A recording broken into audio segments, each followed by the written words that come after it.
Oh, and then you get that thin layer of ice over all the roads, and everybody forgets how to drive. Exactly. Yep. We just Get a lot of that. Yeah. That actually happened to me. What's up, guys? Hi. Alrighty. Oh, Brent, I forgot to ask at the end of last session. I made a custom attack, but we got to make the weapon. Unless you already have, which would be crazy, but don't worry about it. No, I have not. I have not made that weapon. I got a custom attack set up on my sheet, so we can set that up later or whatever. Sure. Sounds good. Did you guys see that? What's his name? Elon Musk is talking about buying D&D. I'll be surprised if that actually happens. We got enough problems with Hasbro. You're buying the entirety of Hasbro, so. Yeah, that's what it was. Not just D&D. Yeah, we're in the age of trolling, where you say the thing that's going to get you the biggest reaction, and maybe you roll with it, maybe you don't. Well, and sometimes they go through with it and buy a social platform and rename it after a letter. Like, I'd be happy if Jeremy Crawford and Chris Perkins bought it and they made like their own company and didn't get turned. It's like, it makes sense to buy, like, I as a troll, I can see a troll being like, I'm gonna buy Twitter. That way I can amplify my trolling to everybody. I could see that. But like Hasbro, like, it feels like most people have no idea, like, what that company is, what it does. I mean, most people have, like, they wouldn't care is what I'm saying. The only people who would care is a small subsection. People maybe like us, but like, what are you talking about? 0.5% of the population maybe would actually care. Most people are like, oh, okay, he bought a toy company. Fantastic. Like okay, so well, some of the community was saying like that maybe it might be good if he bought it. That's what I thought was interesting. Oh yeah? Like what would what could Elon Musk do with the toy company? I don't know. I didn't see any arguments. I just saw people agreeing like, oh, maybe he would do better than what they're doing. Or maybe I don't like so if you guys have what My Little Ponies will start exploding? Maybe so, that the My Little Pony community has been waiting for a champion, and there we go. It could be Elon Musk. I'm so dark. What's the name of the president of Hasbro? Because I know he got a lot of flack when the when they had the old open gaming license, the OGL fiasco happened way back in 2023. Yeah, I don't remember the guy's name, but I know who you're talking about. Cox. Okay. Well, I don't like what they were trying to do with that, because I appreciate the open gaming license and all the creative space that it allows for people that like want to buy it. Like, we wouldn't be playing Drakkenheim right now if that didn't exist. Literally, they wouldn't be able to monetize that. So true. We'll be on some different planet. We would be on Fantasy Grounds right now. Oh God, no. We get enough of that for a Tuesday game. I can't stand Fantasy Grounds. Using Kobold Fight Club, that's what we'd be doing. You know what though? And a not really major announcement, but a sucky announcement for anybody who listens to this in the future. Sorry, folks, we don't have avatars at the bottom of our screens tonight because for some reason, I don't know if it's Discord or OBS, but I have the images of our tokens in these Discord channels, and every so often, it seems like every 4 or 5 months, something happens where the coding that embeds these avatars we have just gets jacked up, and right now it's jacked up. So I don't know how or why it happens, but I have to go back and fix it occasionally. So I'm turning off avatars for now. We'll do that next time. But it's it's just jacked up. And I don't know how or why it happens. I have no idea. It's just like every so often it's just like no. Mine are still working. So it might not be the coding. It might just be the images on Discord. But why? I have a feeling like maybe Discord servers refresh, and I don't know, some new ID gets flooded out there, and it can't find that ID or something. That's what I'm thinking is going on. But well, I know something happened because I know I was trying to do some screen sharing on my Dinosaur here, and for some reason now, D&D Beyond, all the little sub-tabs have no scroll bars. All the oh, you're talking about in the character sheets. They don't have scroll bars, and Yeah. I've noticed that they look kind of funky. You know, over the past few weeks, like some stuff will flow outside of panels, inside of the character sheets. I don't know if you guys have noticed that, but Yes, Yeah. things I have to don't like move click into the sub window and use my arrow keys to scroll up and down because there's no scroll bar. annoying, super annoying. Annoying. But anyway, so since we don't have avatars, we got everybody here. We got Alice, we got Kalina, Kolabati, Louie, Ron, and Tinu here. The only person we're missing is good old Torin, who will be back next time. But we rocking and rolling with the party we do have, and I hope everybody out there in the world and the party, hope all of you guys had a good Thanksgiving. I had a good Thanksgiving. Got to see some extended family. You know, got to talk shop with the family about all types of stuff. So even though I was kind of sick throughout Thanksgiving, I think I just had a really bad cold. But yeah, excuse me if I sound nasally or I have to cough occasionally. I'm trying to get all this stuff out. But I feel better now. But yesterday and the day before was kind of no bueno. But yeah, feeling pretty good now. Yeah. All right. We good? Anybody else got any hot takes or anything they want to talk about? No? What are your views on snow? Oh yeah. Yeah, we were talking about that. It's like I don't want to know. My views, I hate snow. Part of the anti-shovel brigade. I love it. I am. Yeah, snow. I can live my whole life. I feel like I just had a conversation about this. I can live my whole life and never see snow again and be perfectly fine. My son, on the other hand, probably not. But yeah, I grew up in New Jersey, and you know, it snows a lot in the Northeast. And yeah, my job was to shovel, to go out in the cold and spend like 2 hours outside shoveling. Then God forbid it's like one of those seasons or blizzards of snow where you have to shovel while it's snowing because the snow will pile up too much if you don't shovel while it's snowing. So it almost looks like pointless in a way. And then you have to do 2 rounds of shoveling to get everything out. And then you got to, you know, put down the freaking dry ice. Yeah, the salt. And then it really sucks if you have to go out and shovel like the day after, like, you know, it snows throughout the night. You got to go out in the morning and shovel because everything's iced over, and so you're cutting your hand on ice and stuff, and your boots are sopping wet, and then it looks nasty. Screw snow, you know. I'm happy to be in Georgia. So there, you have my opinion.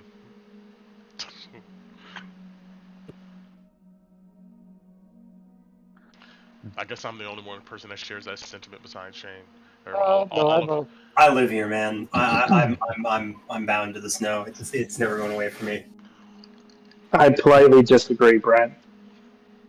I still love snow because I haven't had to shovel it. See, that's the thing. I'm about to say, Alex, have you?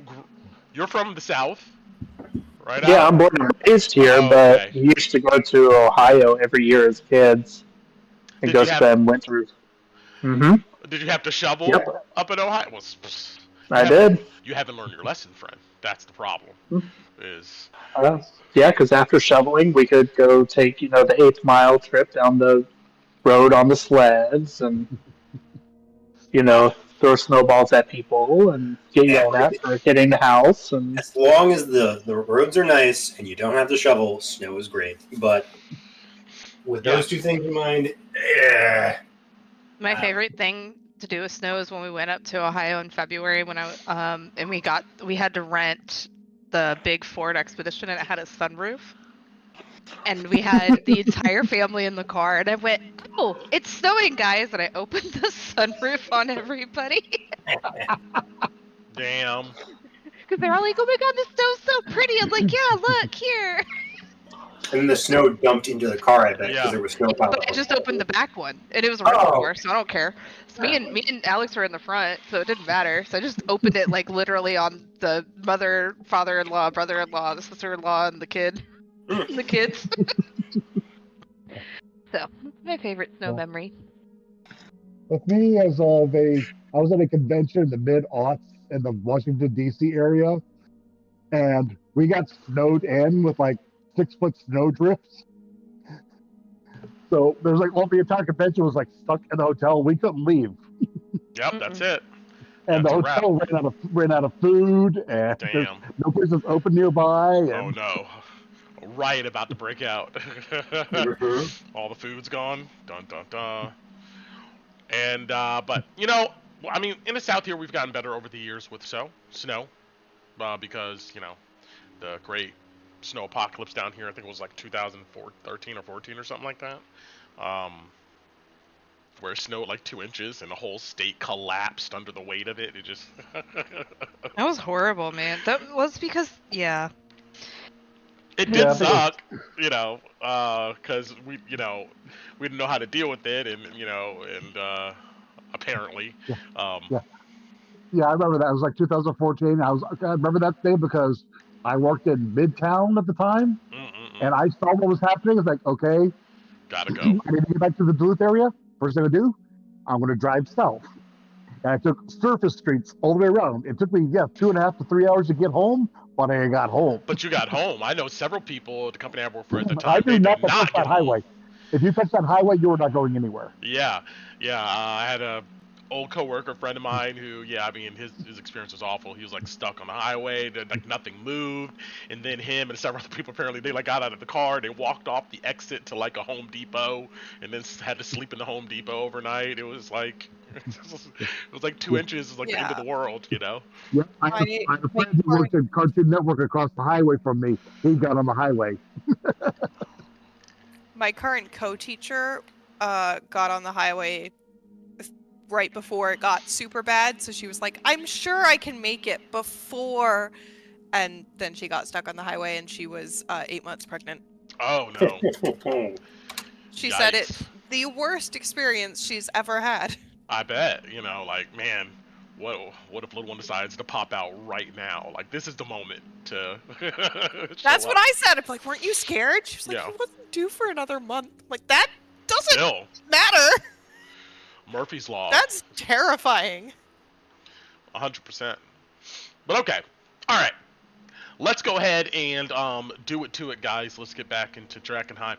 For this session today, we got a little bit of intro, background, kind of storytelling to do with Alice. A little bit of me yapping, a little bit of her yapping, and then we're gonna get back into the thick of it here, as you guys were at the Scar. Who wants to try to? I'll throw it out there. Yeah, who wants to do a recap for some inspiration? You may need it. We're heading into combat storms. We'll put it. If nobody takes it, I'm going to take it. Anybody? I already have it, otherwise I would. Go for it. I had some. Yeah. All right.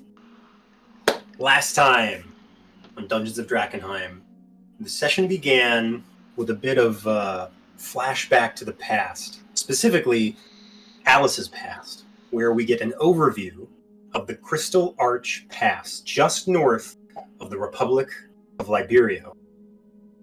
This pass, a relic of the Arcane Empire, long ago destroyed, now a ruin, sees its days pass by as a place of trade and controlled by the Republic. It is in this pass that Alice found herself dropped off by the gold-bound caravan at a small estate known as Old House. Correct me if I'm wrong. Yes, you are absolutely correct. Keep going. Yeah, perfect. There, in the rather worn-down manor house. Oh man, I don't want to butcher these NPC names. Dice. Gut Run. Gutrin. I can't remember that. It's Gutrin. You went for the worst one. Gut Run. Alex says it does. Oh man. Gutrin curtly tells Alice to follow her deeper into the bowels of what appears to be a makeshift monastery of some. From the, I guess, candles and religious iconography that can be seen amongst the premises. Beyond a mysterious set of double doors, a group of shadowed men and women with glowing eyes look out and inspect Alice as she is welcomed home to her old house. Flashing back to the present, we begin our long march back to Emberwood, or specifically Loey does, as previously Loey was kidnapped by the bank, or specifically the Geldstadt Royal Bank. Yes. And in the meantime, the rest of the party regroups back at the inn, where Loey meets up and informs Alice, just outside the inn, of Jason's deal. And afterwards, the party finds rest back inside, after a bit of worry and discussion. The party then heads out to go back to Emberwood, because it's time we go adventuring once more. We've got a meeting with some dwarves at the Scar, hopefully. And before the party can figure out where they're going to be heading out, they settle down in the Bark and Buzzard for some good company, a few ales, hopefully not tainted by delirium, and a planned route to the Scar through the ruins of Drakkenheim. Our first leg to the Scar brings us a find on the part of Kolabadi of a dead mule with saddlebags. Though they appear empty, the saddlebags may prove useful for the war horses that the party has just received permissions to obtain from the Silver Order and the Church Sacred Flame. The party, hoping to reach St. Brenna's in order to acquire more holy water for the spells of purge contamination on behalf of, I believe, both Tinu and Kalina, or maybe only one of the two sisters knows that spell currently, I can't remember. The party notices smoke in the distance. And splitting from the party, Alice and Loey stealth their way up to the chapel and spot inside of the windows a group numbering 10, maybe a dozen, falling fire cultists making a pyre in the middle of the chapel while destroying the statues of the former saints and whatever other religious paraphernalia and iconography might be found within the chapel. Investigating the graveyard, the pair also discovered that the passage, specifically the secret passage below, into the undercroft of the chapel, blocked by large stones and would take hours to clear. And returning back to the party and discussing it, we decide that it's best not to get into a fight over this desecration of the Chapel of St. Brenna's, as well as the fact that the sounds of a pilgrimage echo through the streets, fading behind the party who wishes to not get into a fight with the, perhaps, mob of people that are coming to pray on behalf of the cult of the falling fire and its priests and priestesses.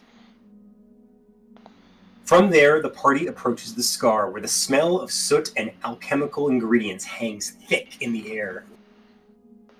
Just before the party, there are 3 platforms where there seems to be bristling not only dwarves working a smithy, but also cannonades that guard along barricaded pathways in this small, I suppose, mine entrance once the party actually gets a good look at the inner workings, mixed in with several buildings that the dwarves call home. Passing by the decayed bodies of abominations and monsters that come commonly from the Scar and the northern and inner city of Drakkenheim, the party makes for the entrance, where a booming and thunderous voice demands, "Make ourselves known." And thanks to the thaumaturgy of Tinu and the short dwarven expression that Loey offers, we gain entrance and are greeted by Reginald and Eloise, 2 of the 4 Iron Helm leaders of this little mining expedition, who are intrigued by our deal, remind us that we got to come back at around 9 o'clock 10 p.m. before we can actually finalize it, because they need their siblings here, and talk about the Queensmen, Korgoth, and the church, and the potential, I guess, increased heat that the Iron Helms might be getting soon of their rather tenuous position, and reinforcing the fact that maybe the Amethyst Academy might be a good way to go if they want to ensure their profits, or at least their continued existence within Drakkenheim. We pick back up just after having discussed the particulars with Reg and Eloise, as the party heads further into Drakkenheim. This session, Dungeons of Draken. Excellent inspiration. Thank you so much, Shane, aka Loey. That was about as good as it gets. All right. But before we head back into the ruins of Drakkenheim, we're going to take a trip back in time to maybe about almost a year or so ago. And go ahead and set our map up here. Let's get some manic stuff playing.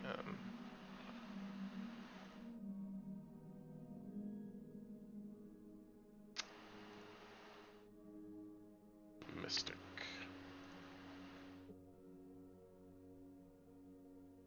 All right.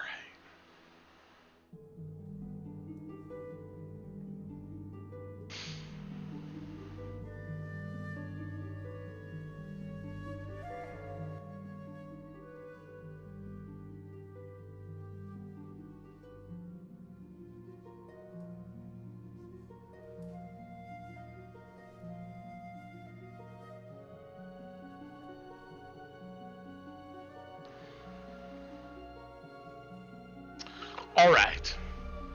So, after that first encounter with Guthrun and the quote-unquote residents, you would discover these elderly people didn't actually stay in this large manor known as the Old House, but they stayed on a separate property nearby. A pillared old plantation house kind of surrounded by weeds. Something like this.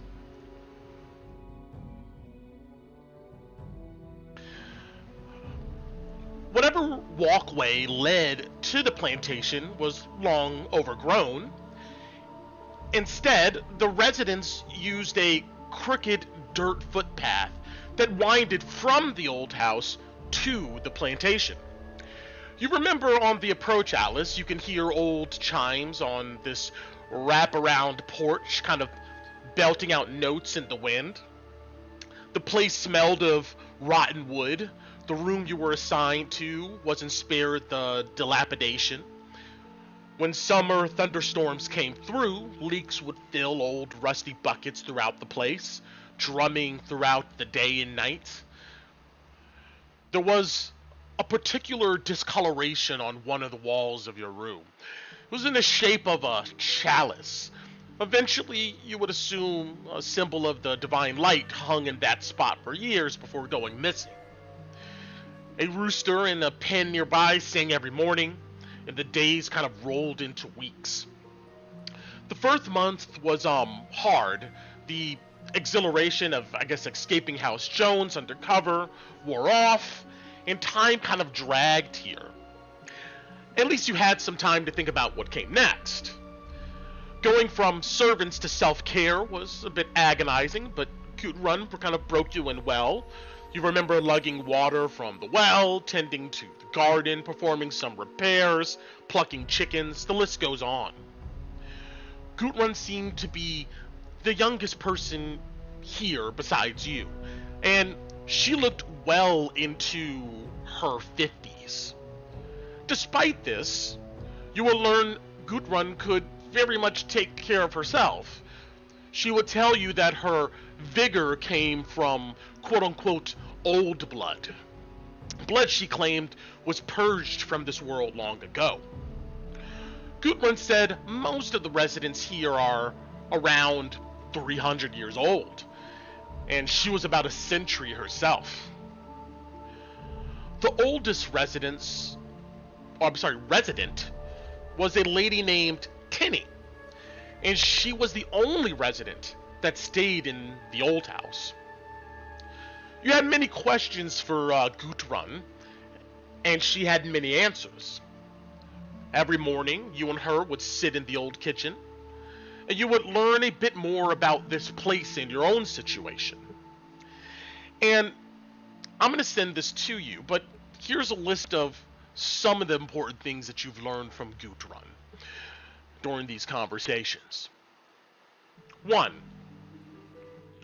Old House was built by the church during this Second Inquisition. Thousands of captured Mageborn were herded here for a program called Enlightenment. 2. Fast forward a couple centuries, the program ended and the property came under the ownership of various Illyrian nobles who had close ties with the church. Most of the surviving population was dispersed across the realm, and a new program began at Old House, a secret program. 3. Old records found in Old House suggest this secret program involved the Academy. Spaces and tools dedicated to the arcane field of mutagenesis were found deep in the dungeons of Old House. 4. This secret program involved funneling Mageborn to Old House that were discovered to have, as Gudrun would put it, old blood. Many disappeared in the dungeons during these times. 5. The program ended after a rebellion by one of the residents that everyone here seems to call the First. Many clergy and residents were killed in the chaos, some escaped, others were captured or reassigned to other posts managed by the church. 6. Old House and the surrounding properties were abandoned after this rebellion. The residents that hid and survived continued to live here. Gudrun would say that they were free now. The First that started this rebellion has been kind of memorialized as the savior of those with old blood and protector of this place. Apparently, the church has yet to step back onto this property after many years. 7. Most of the residents that survived the rebellion are dead now. The few that remain are aging away in this place here. 8. Gudrun claims she was called here by the First and given her quote-unquote path by the oldest resident, Tinny, who stays in the Old House. And 9. Many with old blood have been guided to Old House by the First, as they call them. But only those given a path by Tinny are allowed to stay.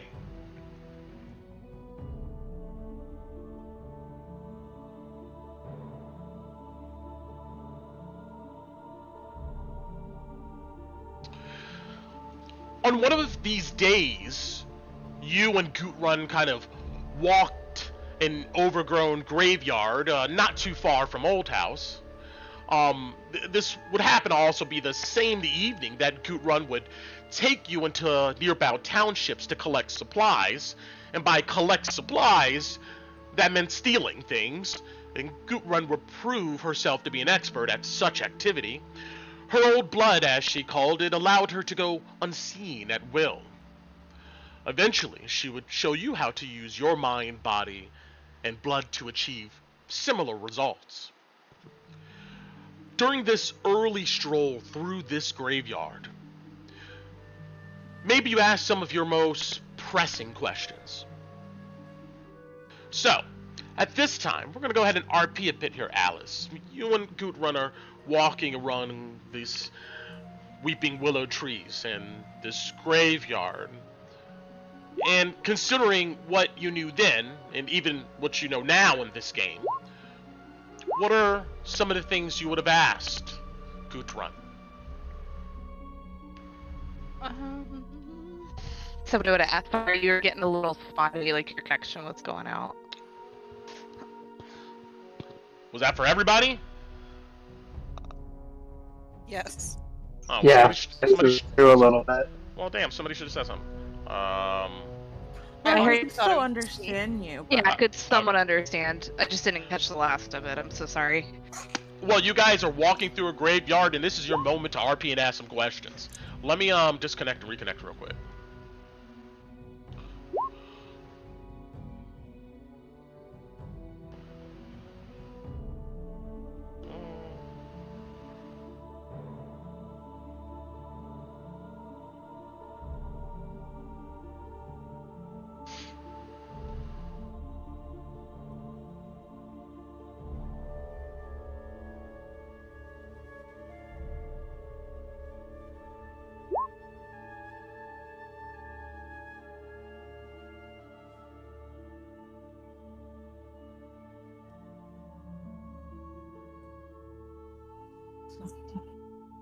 Oh, there we go. There we go. Oh, wait, okay. there it is. Okay. For a while, well, it's kind of going in and out.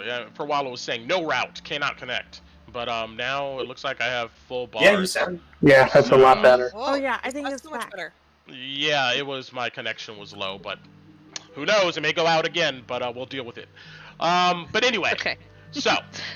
Sorry, I What's figured up? that was a good time to speak up about it before No, we I'm got. glad you did. Yeah. So I heard you said we were in the graveyard and that we had gone into town to steal things that was needed because her old blood let her go unseen at will. Yes. And then you had her say something else and I didn't catch that. I'm sorry. Let me see.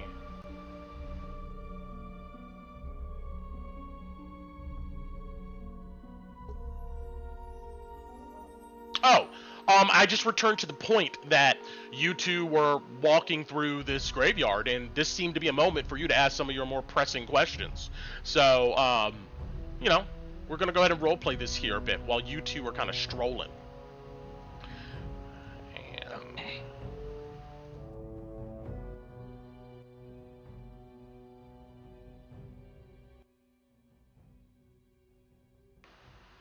So, let me see. I don't want to change anything up here. I'll do this. Force day.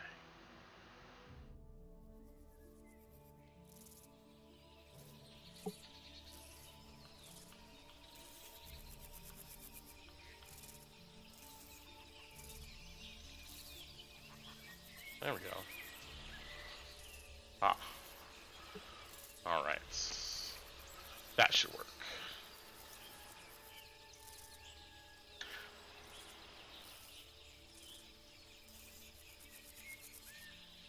You two stomp through the weeds.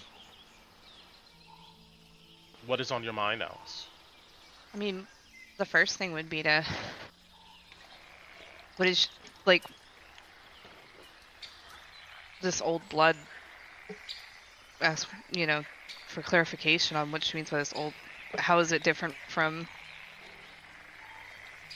Where does it come from? Like, what is it? She would seem to think a little bit long and deep about this question that you ask here about old blood. It seems to be complicated, at least to her. Well, old blood is something that the people of this world today has tried to wash away. try to collectively make sure everyone forget. I would say that old blood is what built this civilization, what built this world around us. It's the powers that were granted to what people would call the Arcane Empire. It was the Arcane Empire. It runs through our veins. We're all here in one way or another descendants from those who've had the old blood.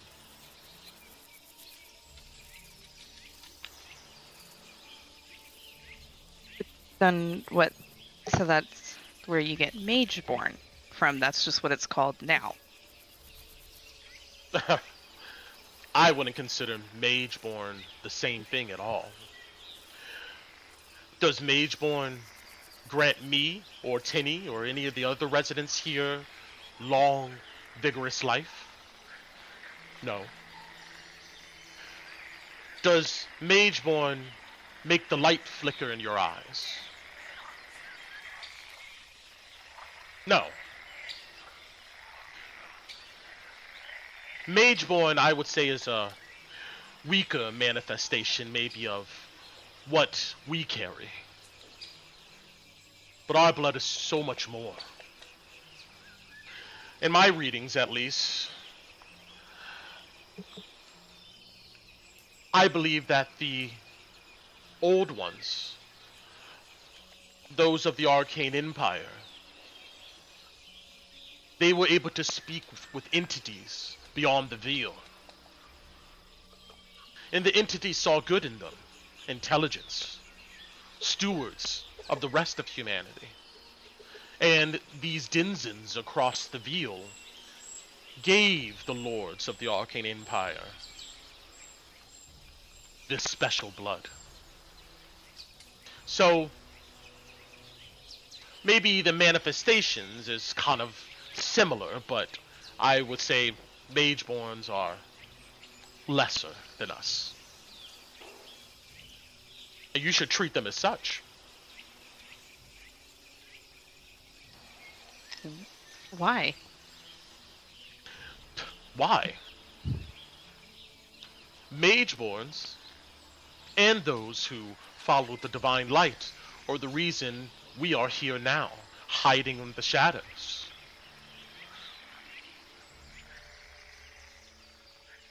Mageborns and those of the divine light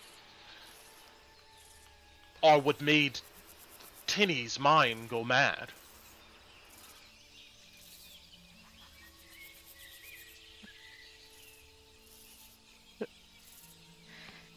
So the Sorcerer Kings were old blood?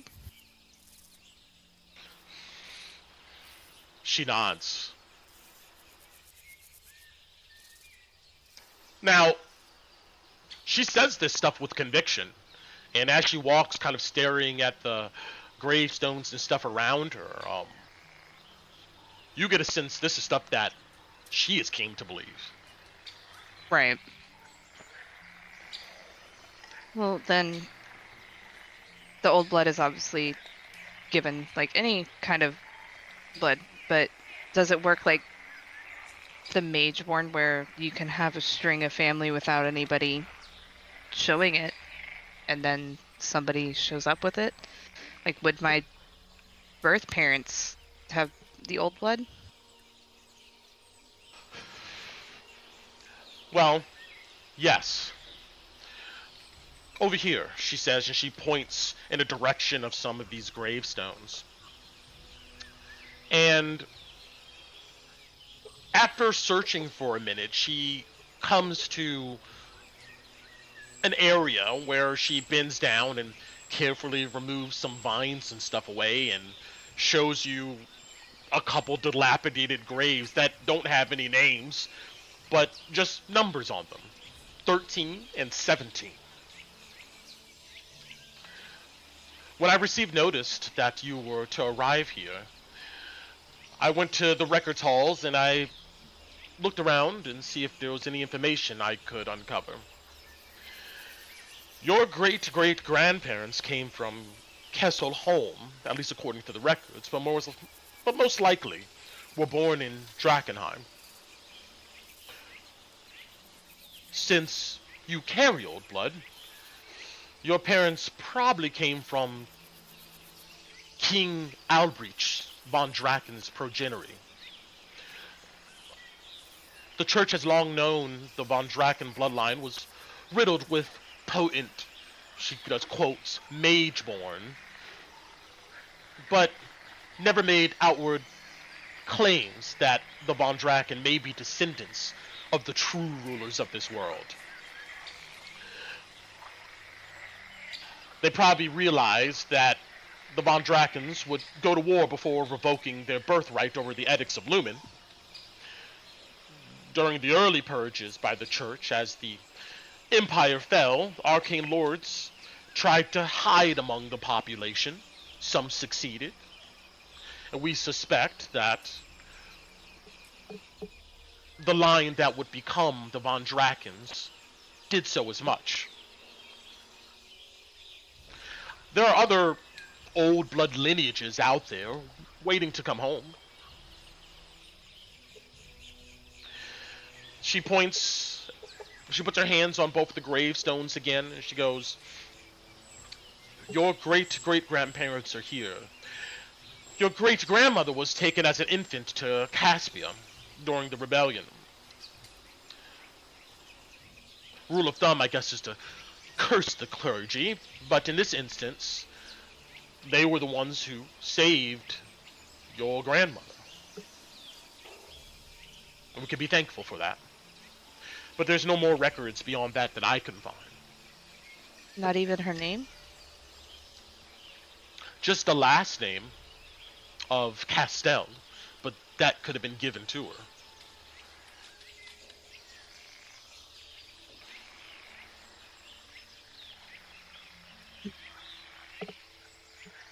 So, what really happened with the Von Drakens when they lost the crown? Well, most of that history, I would say, is documented correctly. I mean, the last ruler was Albrecht von Draken. The von Draken blood had the energy of conquistadors. And he was the last in a long line of kings and queens that tried to expand the boundaries of Westermar. Albrecht would be known to try to attack Caspia and take it over. But, as the history books say, he was slain and beheaded. And the royal family fell apart after that. That's when we believe that the church came and swept you and, well, your ancestors and others away.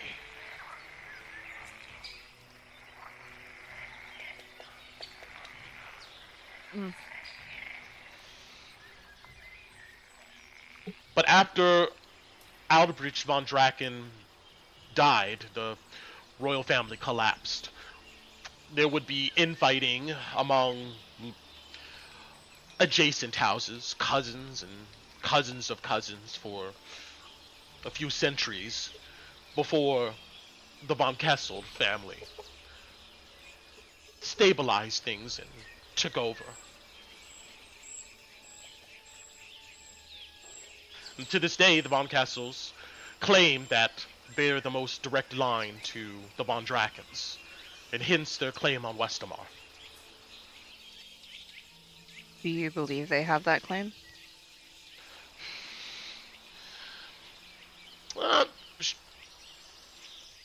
She kind of shakes her head a bit, and she goes, I'm not sure I care.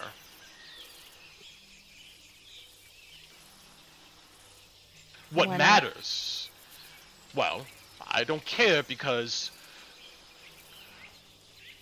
I'm sure that the Kessels spawn mageborn here and there, maybe tinged a little bit with old blood, but what really matters is those who come from the Von Draken line. They, at least I believe, and others here believe, and even the first I believe, believes that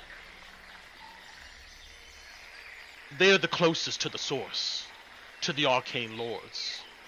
Some lord from the Arcane Empire was able to, I don't know, hide themselves, reestablish rule in pre-Westermar world, and eventually Vladimir von Draken would come along and build that nation.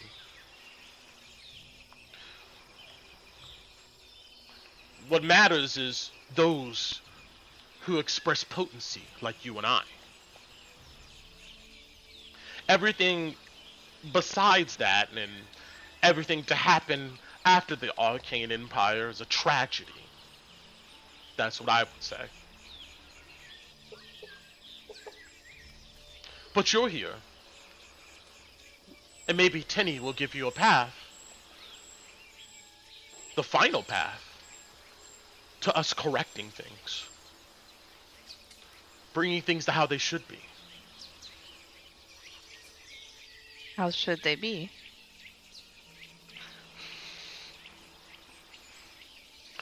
If you built a house, you would claim it's yours, right?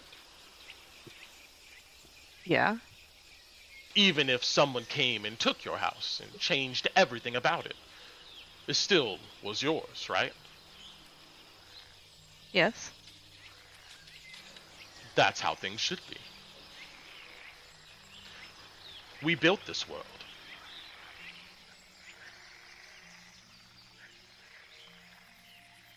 So,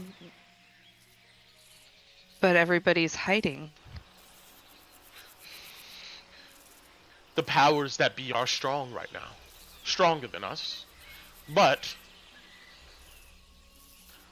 I think your blood,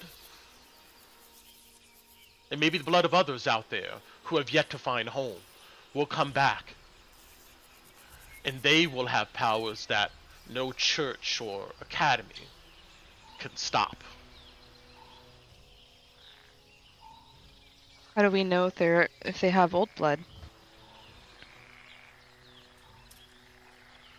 Only those of us who have that light in our eyes have true potency. You won't find that in any other Mageborn.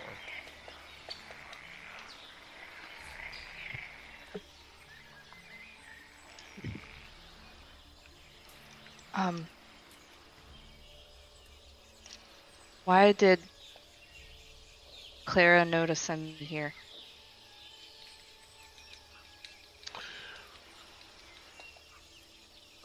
I don't know. The first works in mysterious ways. I was given direction to come here by what I would eventually know to be the first, but at that time I had no idea who they were. I assumed that the first contacted Clara and brought you here. You must have been watched for a long time.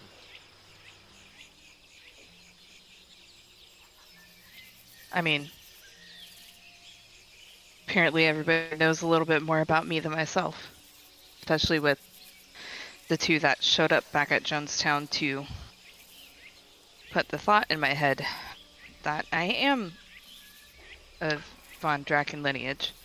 The two?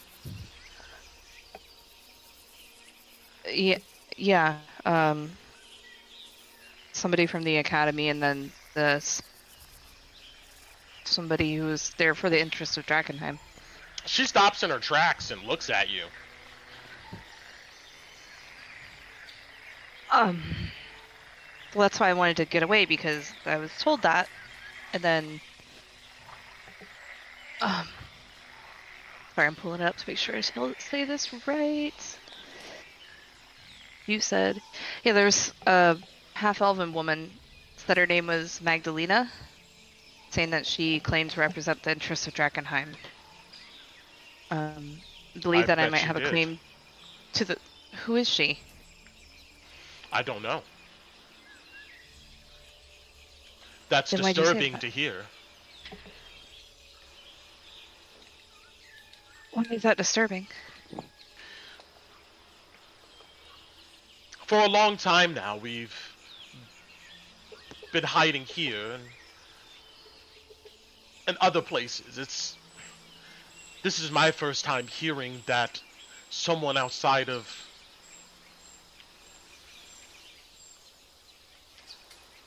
the first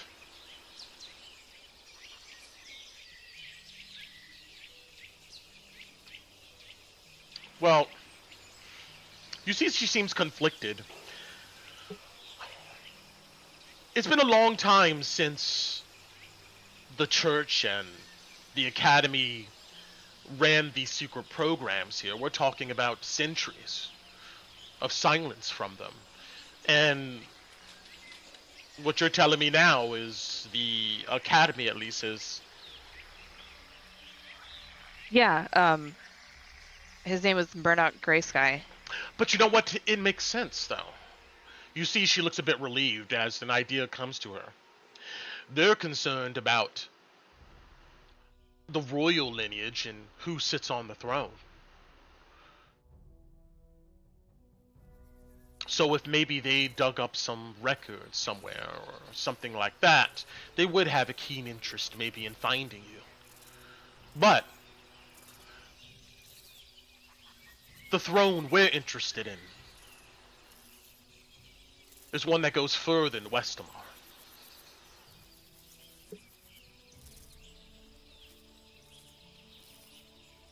For this first you've been talking about.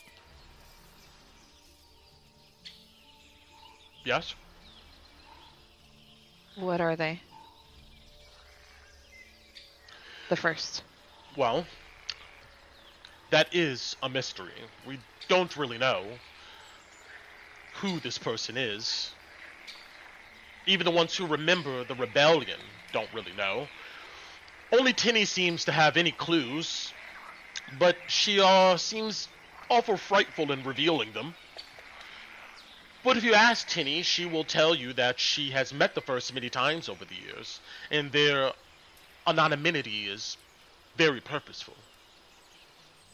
What I do know is the first has brought new faces here and provides the basic supplies we need here and keeps this place secure from the outside world.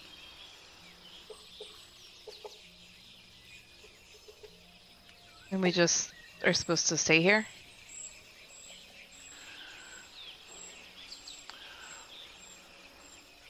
The path that was given to me was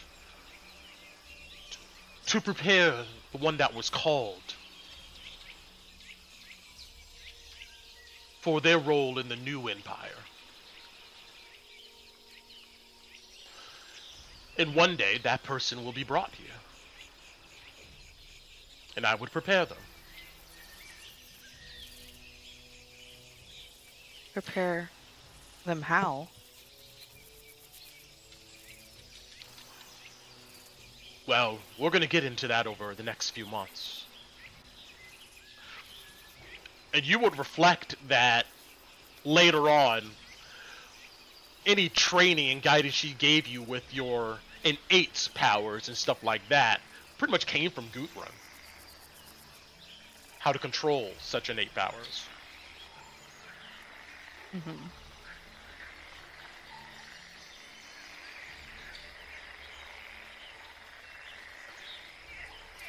If you are not the one that's been called to complete the last part of our great path, then I assume that the first would have a place for you here. And me and you together. We'll wait. We'll protect the elderly here. And we'll find more information. And present that to the next person to come. Does Everybody who carries the old blood and show like we do, and she'll kind of like point to her eyes a little bit. She nods. Does that... the whole living a long time? How does that work? Is that just a given, or is that just luck of the draw? So far, it's been kind of a given. I can't say that when any of us will actually die. I mean, we still need to eat, sleep, wounds hurt us, of course, but all of us seem to be gifted with a long life.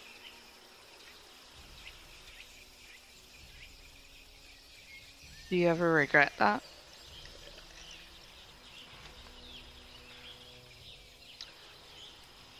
I did, at one point.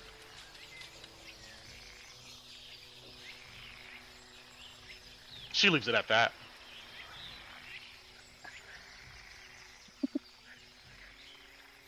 Alice just kind of nods.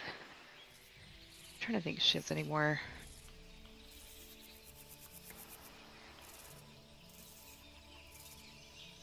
Yeah, I don't know if Alice would have any more questions. Okay, that's perfectly fine. Okay, in that moment, that's a lot. Yes, I know. But, alright.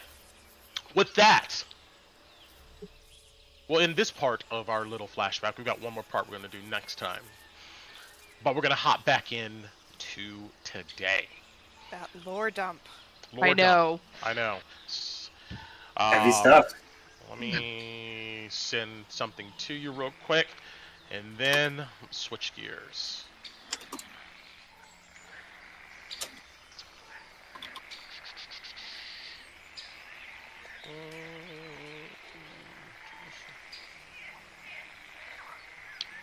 There we go. Alright, I'm going to put this in your channel, Alice. Thank you. I was not taking notes. No, I knew, yeah, this was going to be lore dump, so.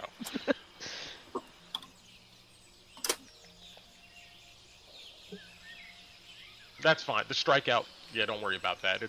It's whatever. Okay. Okay. Anyway, alright. Back to Drakkenheim we go.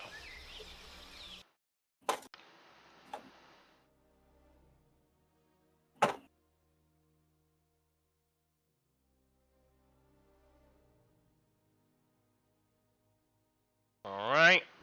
Let's get our map centered here. So, you guys were just leaving the Scar. And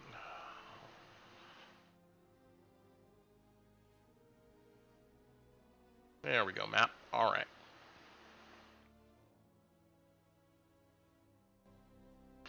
So, you heard it from Reginald and Eloise Ironhelm. They want you guys to come back in the evening time, obviously, when their other siblings are there, to maybe hash out a few more details. So, the time here is yours. The current time is 4 p.m., 18th of Springtide. And where are we heading now? I think we're going to the Delirium Pool, right, guys? That's what I thought. If I say no, will you believe me and we just don't have to go there? No, I'm being. Where are we gonna go then? I don't know. Somewhere less scary. That's there. But We're Kalina, inside Drakkenheim. You leave the continent. There you go. Less scary. All right. So you guys are going to track up. I don't think we got to roll for any encounters here. No, we're good. So, and you guys begin your trek north here to our small delirium crater. And what do I want to do with? Let's go. I know, itching for the trying to kill something. You have village during blessing. Thank you.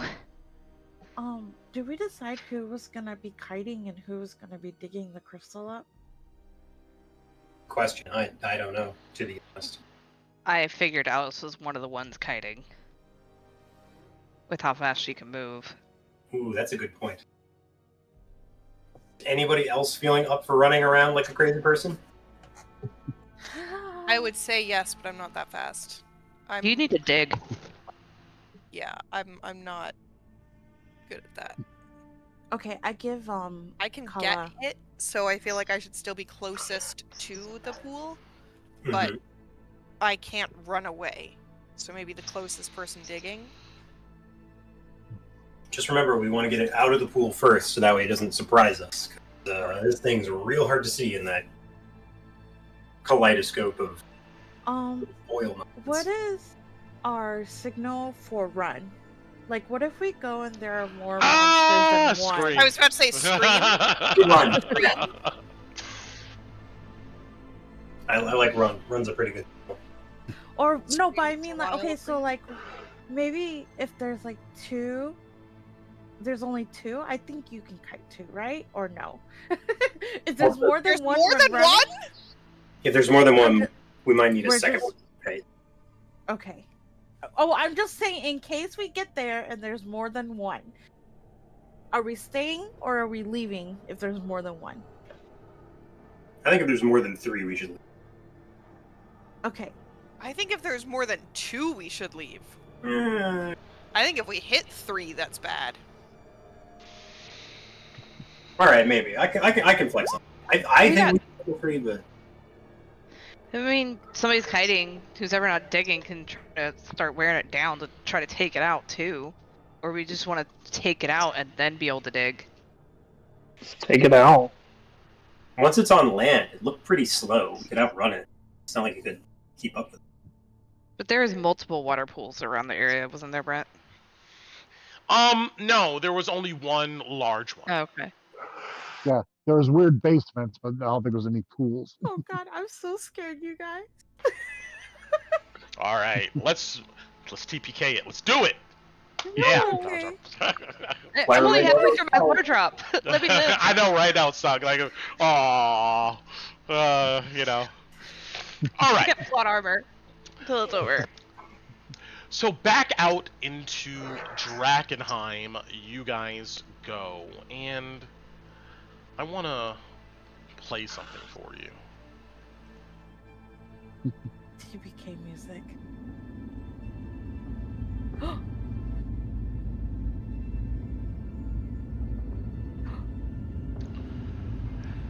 As you move through ruin after ruin, you notice that even in the silence, Drakkenheim has a tonality to it.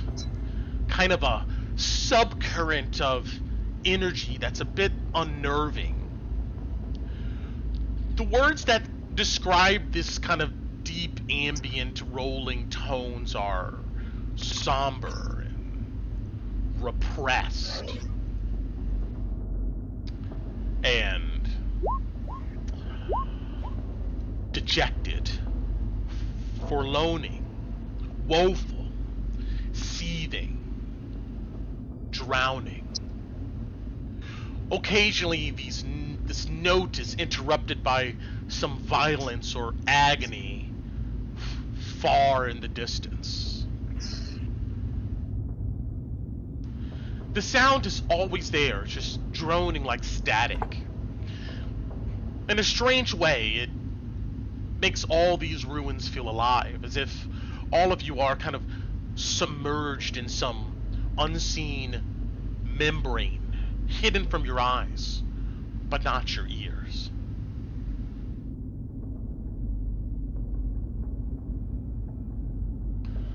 Let's go to our map.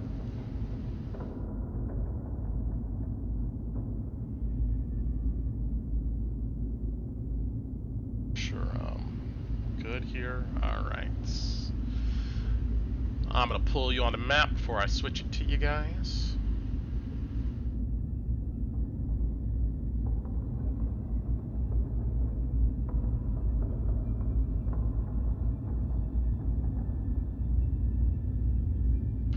Put Torrent on here too.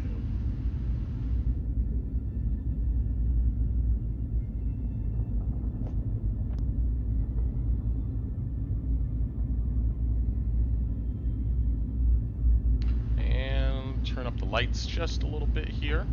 It's not nighttime, it's more of a hazy overcast that's pretty persistent in this area.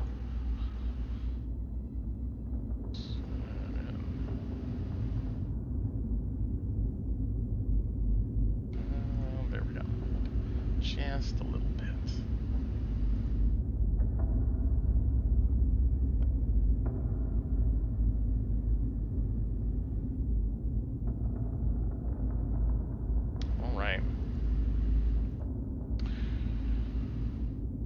Should we pull out Doggo? Delirium detected. No, I think we know where the delirium is. Doggo is safe in the bag. Okay. The wrecked area of this ruined crater comes into sight. Whoever has the map, you guys double check the location, make sure it's correct. And this is it, although something has definitely changed. As you snake through the rubble, you see where the crater was. There is now this massive mound of what looks to be pulverized rock about 15 feet high. Just beyond the apex of this mound, you can see that there's an octarine glow. Tendrils of energy radiate off the top of this mound like a candle in the wind. From your vantage point on the ground, you can't tell exactly what the source of this energy is at the top of the mound, at least without climbing up to see it. In the surrounding area, you see the same ruined buildings, some of which you explored, others not so much. The north building was a destroyed bathhouse, and the buildings to the south looked like temporary structures created after the fall of the city. And if you remember, there was some stencil work on the inside related to the second provisional expeditionary force to reclaim the capital. The delirium that surrounds the rim of the crater looks either buried or destroyed. A voice suddenly belts out from the top of this mound. You can't see who it is or what it is.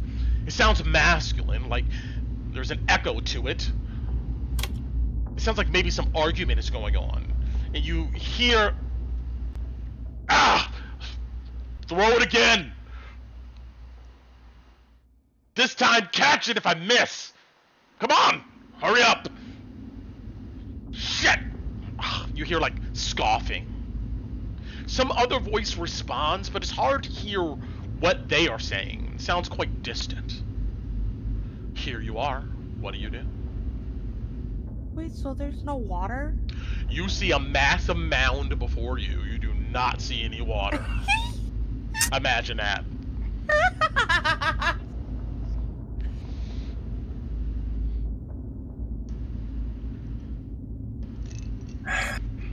Who goes first? Ron sighs heavily. Who goes first? Do we want to send somebody up, one of the pets up there to see what the hell's up there? Oh, yeah, that might be a good idea. Get eyes on it. See if we're dealing with cultists or Queensmen. I can send Ellie. Is this so, Brent? This part right here, it's like a little ledge, right? And then dips inside, right? It looks like the mound goes up to the top, and I have a wall of light up here, like on my side, that you just can't see inside of it. Yeah. But yeah.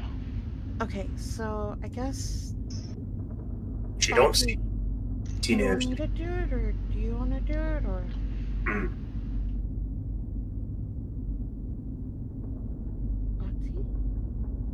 Carl, you there?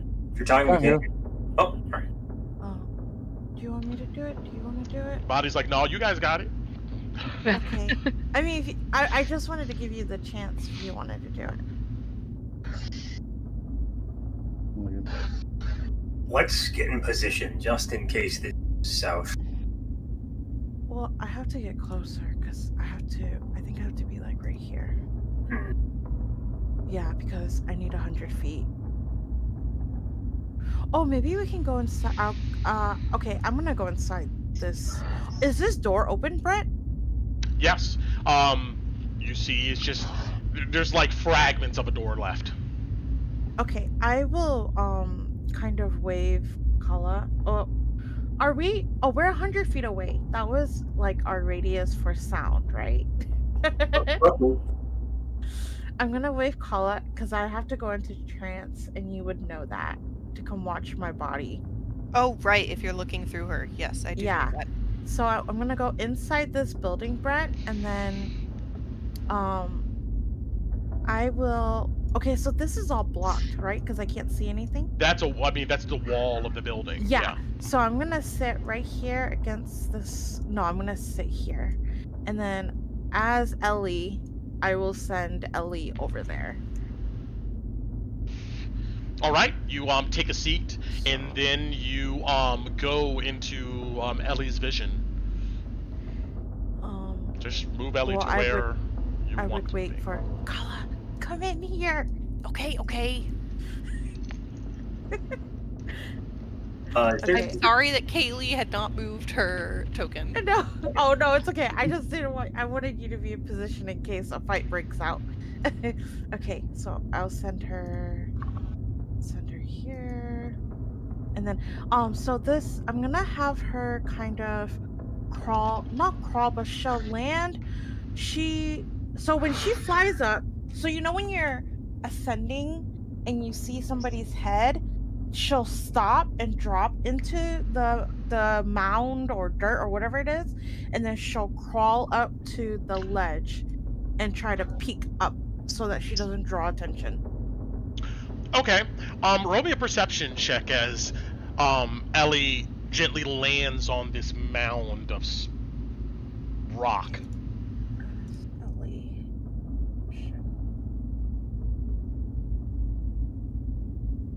Brent, can I get cover here behind this large piece of masonry? Yeah. Okay. Half cover or three-quarter cover? It depends. I mean, it's not tall enough to like give you cover from somebody on top of the mound, but from the ground level, I would say you know, depending upon where the enemy is standing, you know, you can get like half or 3/4. But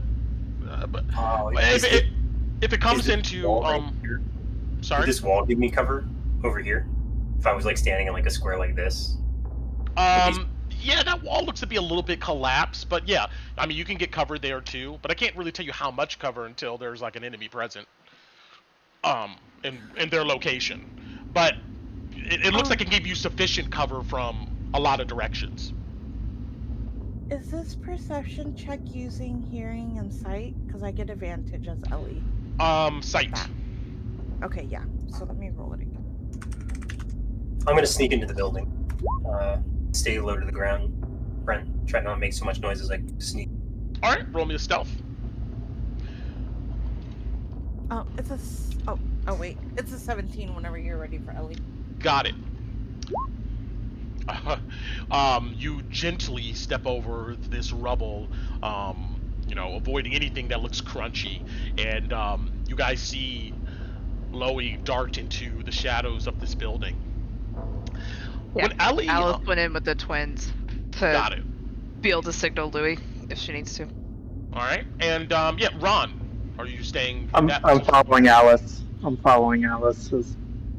going into the building because I want to see what happens, but yeah. Got it. And Kolabadi, you're chilling around the side of this building to the south? Yep. Got it. Alright. As Ellie lands at the edge of this mound, it looks like this stuff, at least from Ellie's eyes, is crushed, almost milled rock. Bits of granules glimmer in the faint daylight.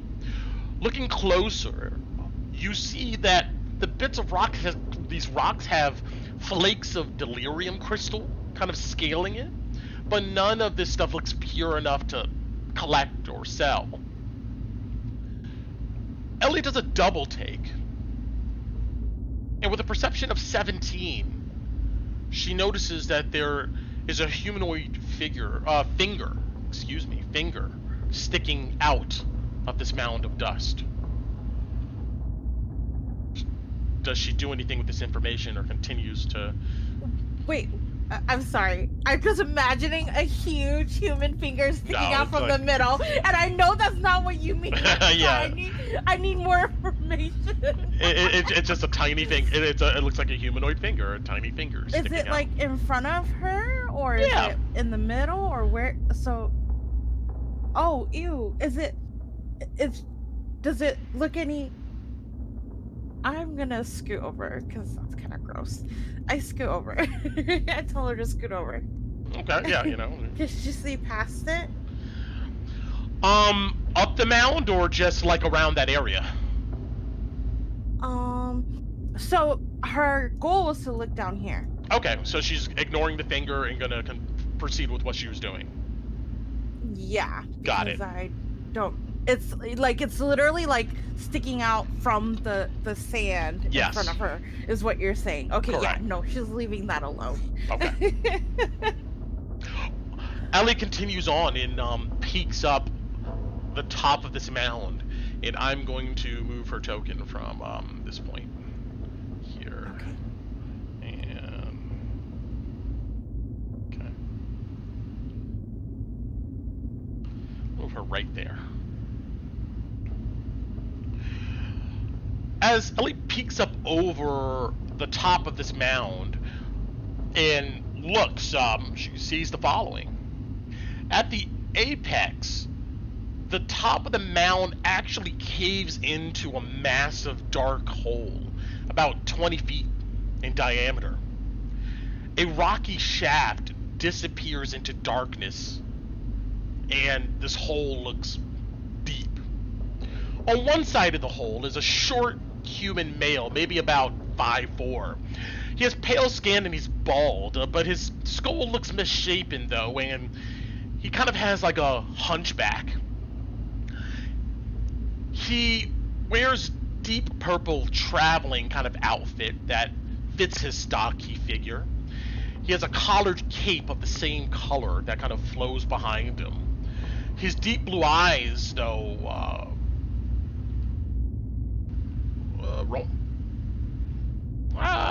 roll me a stealth check for Ellie here. Oh no, Ellie. Okay. Actually, what's her passive stealth? What's her stat passive? Passive stealth. I'm so sorry, you guys. I always ask this. What is it? 10 plus what? 10 plus stealth. You got 10 plus bonus. Oh, so it's 13. Gotcha. That guy looks like Dr. Evil, Brent. That's what I thought right when I saw him. Dr. Evil. Right now, he doesn't seem to notice Ellie, but you see that he's kneeling at the edge of this hole. It looks like there's something that he wants down there, but it's hard to tell what unless you get close, unless Ellie gets close to the hole. Am I? Yeah. Oh, I'm sorry. Go ahead. Well, is Ellie? Did Ellie have to go here to see like where she's at, or no? She's She's technically at the rim. I just want to move you inside the light boundary. I don't know. Okay, so I'm gonna come out of trance and let Ellie lay there real quick. That is 75 feet, and I'm gonna ask Kala and Alice and Ron and be like, "There's a short guy there yelling down into a cavern. Should I keep going? He hasn't seen Ellie yet, but he might see her if I keep going."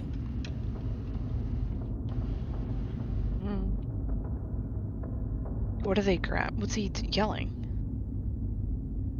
He's just yelling what they were like. They want. You hear him say again, like, "Damn it, Lester! All of your strength! Come on, put your arm into it!" I can't see what they're grabbing though because I can't see inside. So at the top there's a circle. I draw on the map. Yeah. Cause Ku's visual, so Tinu's visual. So there's like a circle like this, right? And then this is the mound goes like this, right?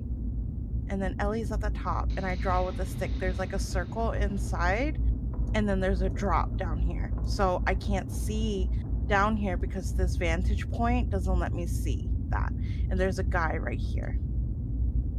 Well, But we if came I- here to get something, so If I fly down, he's gonna see Ellie, so we would lose our surprise. Wait, sorry, I didn't see your drawing. I had to move Kala so I could see your drawing. So the guy is on this side, or Ellie is on this side? No, so Ellie is right here. The guy is right here. Okay, There's a and circle that the drops circle is the down. pile. Yeah, and I drew a circle inside that because I can't see that because it Got goes it. down. So with her vantage point, she only sees probably this side. And there's an important detail I left out, which I'm going to go ahead and say right now. Ellie would have seen this, that on the other side of the hole, there is a cluster of 3 large delirium crystals fused to the bedrock of this hole. So you're like, oh yeah, that's there too. I did see that. I didn't know if Ellie saw that though, so I did say, yeah, It's there's on the map, fucking, yeah. No, hold it's on. so shiny. It's right here. It's Do you so mean- shiny. You mean crystal rent, or do you mean fragment, or are you No, I speaking? mean literally the crystal, the one that is worth 1,000 gold pieces. Yeah, it's shiny, you guys. It's really pretty. well, I mean, we came here for delirium. We might as well go get it. Okay. Agreed. So if you don't want me to push Ellie, I'm gonna pocket Ellie and bring her back to me so she doesn't get caught. Right. You want me to signal to Okay. Lulu to go? See if you right, can get a surprise shot off? it's up to you guys, because right now they don't know we're here yet. So that, I guess, it would give us a surprise. I pull Ellie back, and then I'll go out. Does this pile of rock in front of us, Brent, does it look climbable? Yeah, it looks like a massive slope of almost sand. Oh. You want me to call Louis back to us, or do you want me to tell him to go forward when we go forward? Let's go forward. We want to get the stuff before they do. Right. So we have to go in at some point. Right. So do we want to let Lulu get a shot off before and come running down and kite them down to us? I feel like getting them closer to us might be easier to deal with because we don't know what's still over there. But if they're yelling this much in that area and nothing has happened to them yet, there Well, might not be. He just got a new gun. Let him try it out. It's quieter. Yeah. He'll be so excited. We gotta give him a chance. He'll be so excited. All right. So Don't set it up like we're giving him a chance, right? Because you gotta protect his ego. So you gotta be like, oh my god, I think the only person that can get this done is you, Louis. Aw, And, thanks. you know, maybe that's it. all I right. have a question. As soon as you say that, guys. oh, sorry. Yeah. I'm sorry. Can I cast darkness through Ellie? It's not a touch spell. No, I can't. I can only do touch spells through Only her. touch. it doesn't have a range of. Okay. So I'm sorry, Ray. If there's other rules in Drakkenheim that are only rules, No. Okay. Okay. like what is it? The shocking grasp. That one you could cast through. An Okay. example. Just making sure. I was about to be like, oh, I could do this after, but I won't. Okay, go ahead, Alice. Sorry. Yeah. So Alice will just while she's looking at you, Teeny will just let out 3 quick whistles, not loud enough for Louis to hear, but not for she's not piercing the air. It's how you guys have heard her and Louis kind of whistle at each other before. Like when you're like, oh, there's a bird, but it's not. Sure, roll Yeah. me a stealth. Okay. Let's get Lucy to try to get Louis to 15. I mean, yeah, Loa, you hear this? You don't see any reaction from the crater. You hear from the crater, damn it! Oh my god. It sounds like somebody's really frustrated up there. Okay. How tall is this building, Brent? It goes up 10 feet. Does it go up as high as the mound? No, the mound goes up 15 feet. Okay. I'm gonna... Like, looking about, is there any building that I could get up that I could see over into the mound, looking around here? Sure. Let's see here. Roll me a d8. Sure. 4. Roll again. You got it. 6. It looks like this building to the southwest here. It looks like it's quite tall. That maybe it had a second floor at one point, but it's gone now. But it looks like it goes up about 15 feet. Okay. I'm going to sneak over there behind the building to try to get to that vantage point. Go for it. Roll me a stealth. You got it.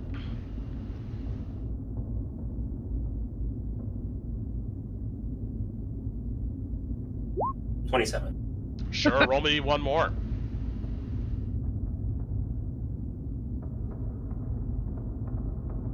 Natural 20. Go ahead and move yourself 2 dash actions, wherever that will land you.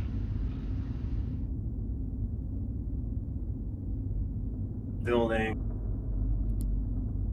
I'm gonna climb up the building. Try to get to the roof. Got it. This thing is rickety. You're able to find some missing boards with some horizontal supports you're able to go ahead and lift yourself up onto. The roof itself is kind of like barely there, but I'm gonna put you like right here, kind of on this corner.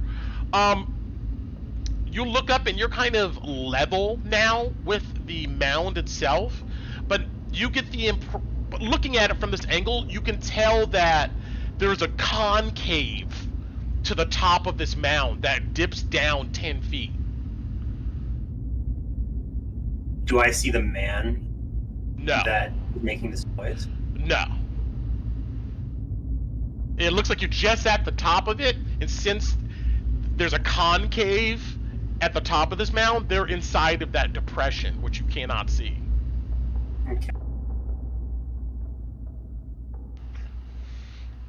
But up on this side, though, you can see some glows coming from this area. You imagine it's probably that delirium crystal. But yeah. Oh yeah. Okay. If that's the case, I'm gonna sneak. All of you is where you are where you want to be right now?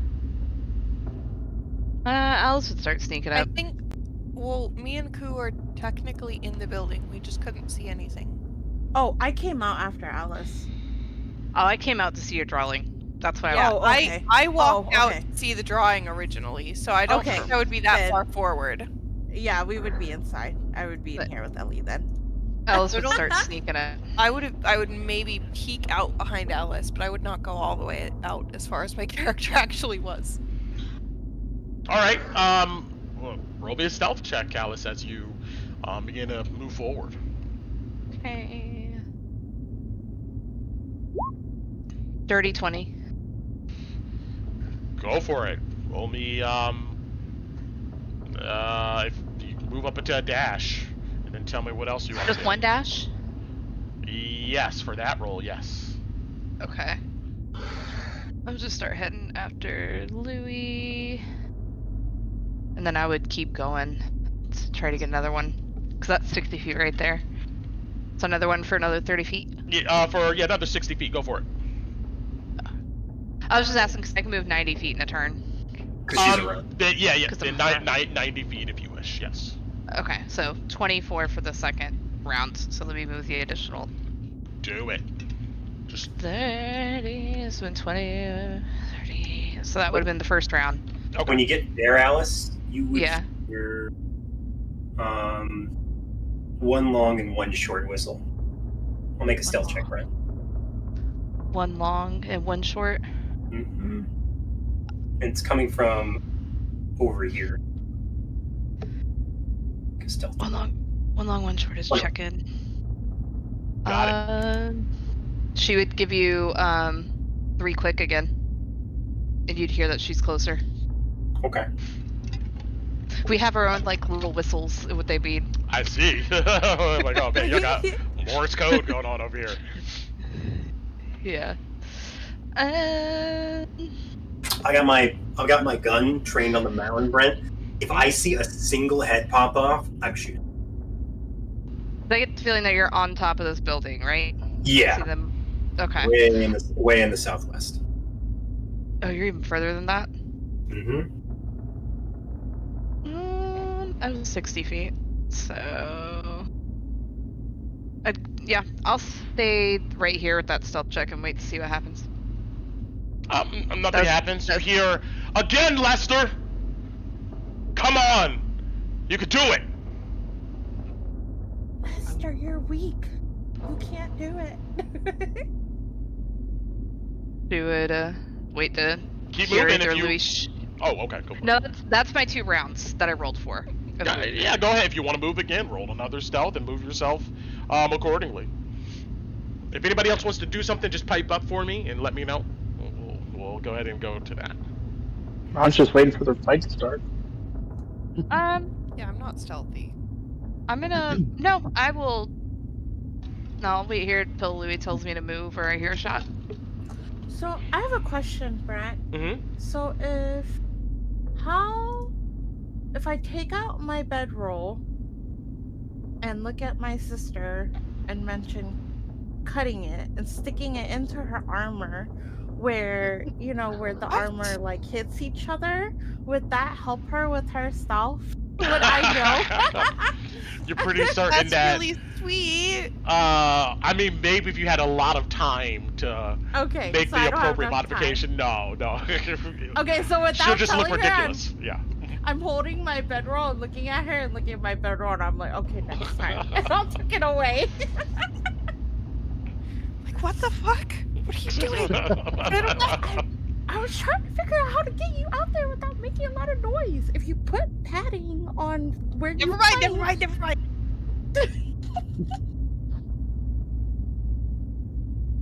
Okay. I think her armor. Just imagine you're looking like the Michelin Man after that. Yeah. Yes. Okay. So, well, you're continuing to move, Alice. You're waiting. Loey, are you doing anything? You're looking at. All you hear is his voice. Yeah, you don't see anybody pop up or anything. Do I see? Okay, so this cart that's near me. Yeah. Looking about, is there a lot of foot traffic? Like, does it look like a lot of people have been here? Roll me a survival. Like he's staring at that, and then he's staring at the ground. 17. It doesn't seem like it, but I mean, a lot of this is hard earth, and like rocky rubble. So, it would need to be a lot of people for, evidence to be left, you would think. But you don't see any fresh prints or anything like that. And there doesn't seem to be anything of use in the cart itself? No, the cart looks like it's decrepit, full of mold, falling apart to pieces. Oh, this isn't something they brought. This is something No, it looks like this has probably just been here.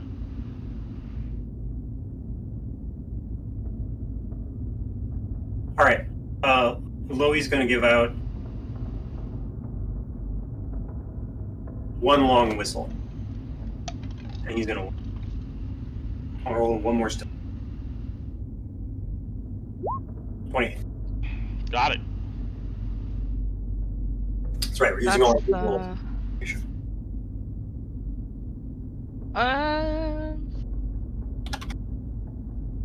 Alright.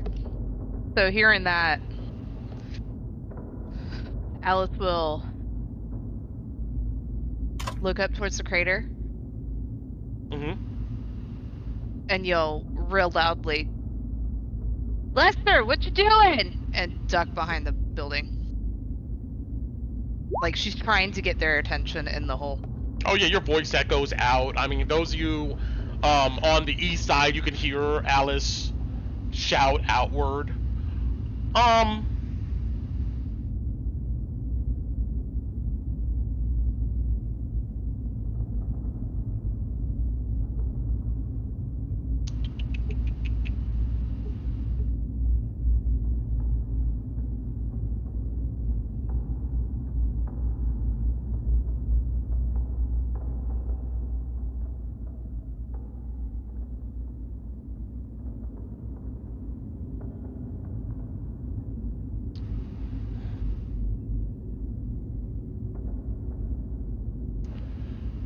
Let's see here.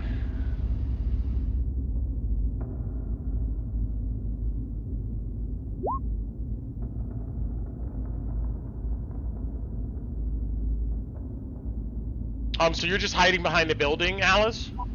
Well, she would yell, duck behind the building, and try to get around to the other side of it. Okay.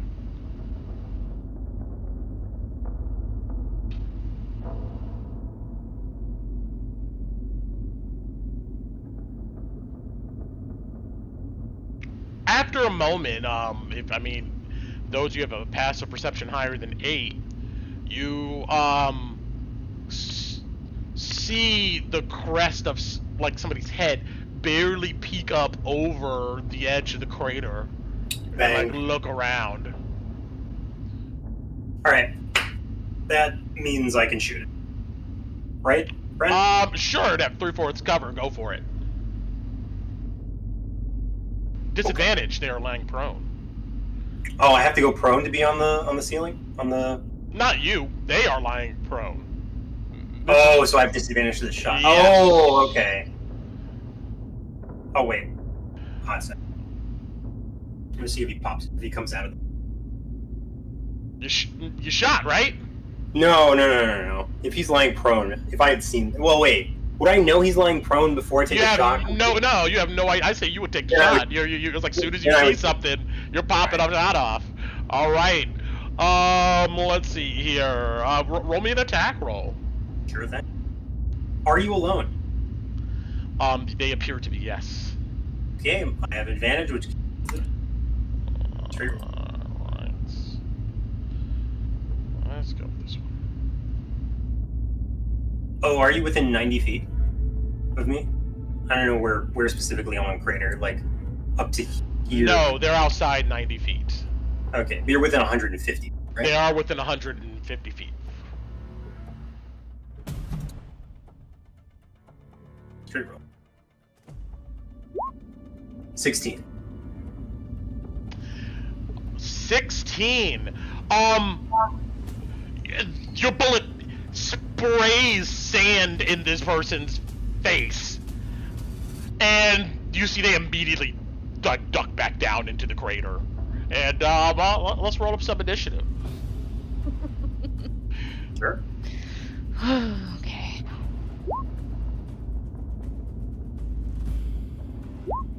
Oh, I had advantage, but I'll take the 24. Well, we need tracker. Yes, sorry. Oh, yeah. Let me pop that up. There we Tina, go. you should have given yourself advantage. Fun.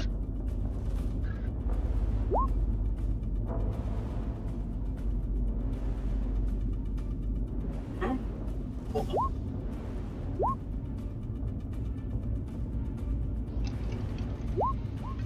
Yep, there we go. My usual roll. Damn.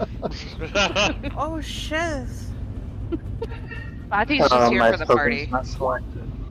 There we go. Okay. Yeah. Nice. Okay. Oh, Man, are I'm you not- serious? 3 of us got ones? No, I rolled. No, Oh, Just okay. fix I was mine. about to be like, what is this fight? Fun one. All right. Why Are we good? I gotta fix mine. Okay. I Yeah, have but I an don't know 8. why I rolled 6 times. Okay.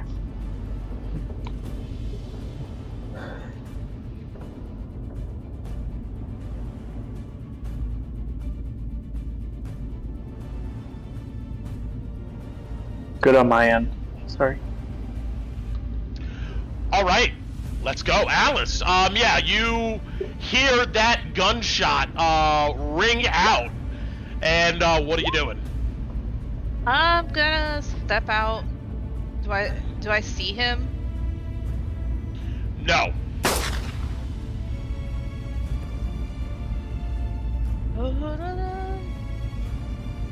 I'm gonna just stay here and I'm gonna hide as a bonus action and then hold a action to rush forward if I need to.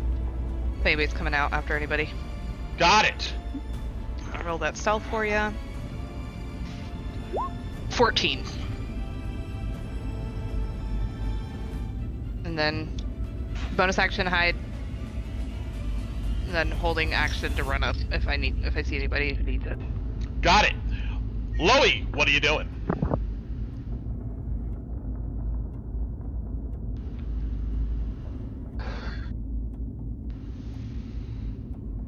And I'm gonna make this see-through for you. You're muted, Shane. I'm sorry, I was talking. If I see anything come out of that crater and come over the lip, I'm going to shoot it. So I'm going to ready my action to do that. Got it. You're looking. Ron. Cool. Shots have been fired, so... Shots Am fired. I able to, like, duck down anything in this area? A lot of low-lying rocks. I would say to get partial cover, you probably would have to go prone. No, thank you. I would say that any of the rocks here that have like line of sight blocking, you can probably get some cover behind. So that one, but the rest of this stuff here on the ground, yeah, you're gonna have to go prone. Okay. So I'm gonna dash to here. That's 45. So I'm gonna dash to there.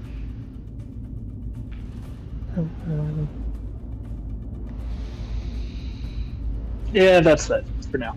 Got it. You begin to move up further. Venus does nothing in his dimensional pocket. You hear this shot ring out, Tinu. What are you doing?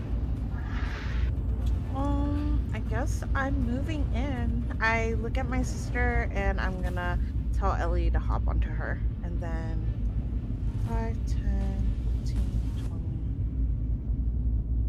20, 30 feet here. And then I'm gonna dash another 30 feet here. And that's my full turn. Got it. Kolabati.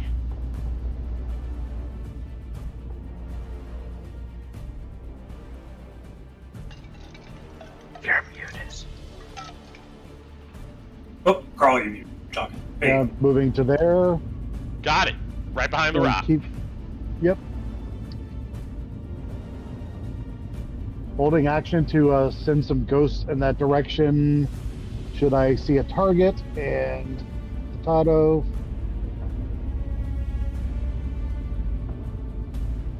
Is going to dash over to here. How high is Sataro flying? He's 40 feet in the air. Okay.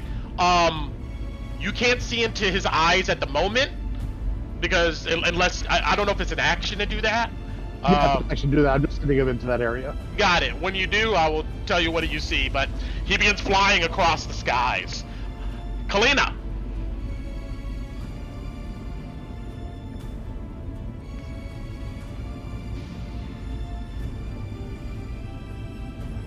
Muted too. Oh, Kaylee. Or did you step away? Maybe so. You may be muted. Hello? No, you're not. Oh, there you are. I just heard you. Hello. Hi. I'm gonna run out the door. Bam! Straight out the door. And where you going? I'm going 5, 10, 15. Going to here? No, other door. 5, 10, 15.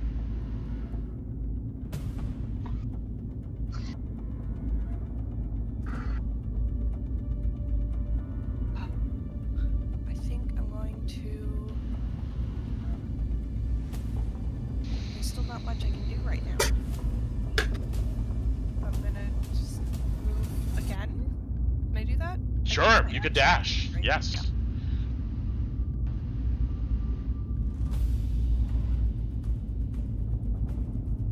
I think I can get to maybe there. Nope.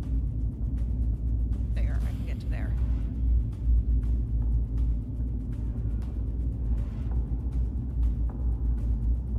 And then I'll cast Shield of Faith as a bonus action.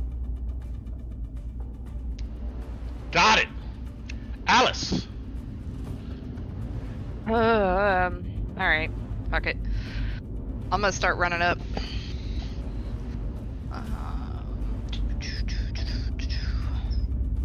So...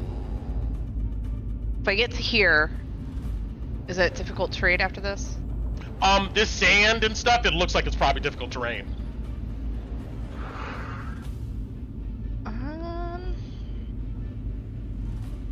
I don't think... yeah, no, I don't have that one. Okay. Alright. So it's 45. So I have... what, 15 left? So, really just one more up. So dash is a bonus action. Action is the dodge action. Got it! Yep. And I'm up there yelling, "They're coming after us! Let me in!" Soon as you begin to climb this mound, let's see here.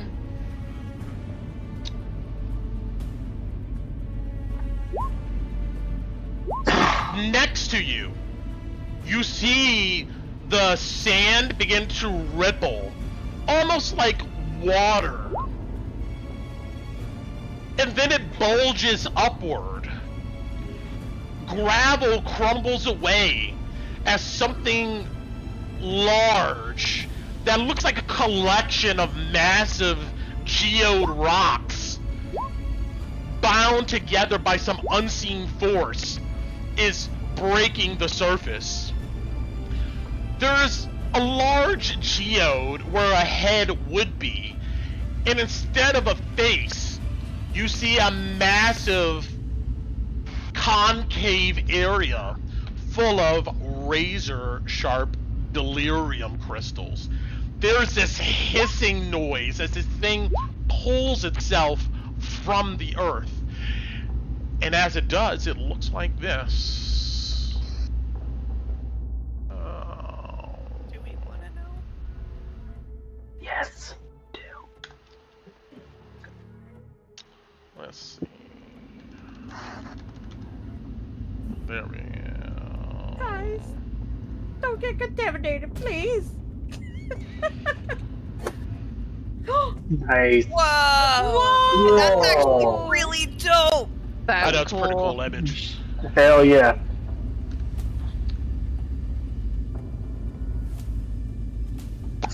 We should just take its body and sell the body. It swirls up right here, pulling itself out of the ground in a jerky, rocky motion, and then it rolls into initiative here. You mean it rocks and rolls? Hey, honey. So sorry. Good. Brent, may Yes. I fire at your crazy walking delirium monster? Since I had a shot ready, and I can see it. Sure. Okay. This building is 2 stories tall, so you are on the ground floor. It looks like. Yeah. All right, I'm in it. Shh. Okay. This one might actually hit.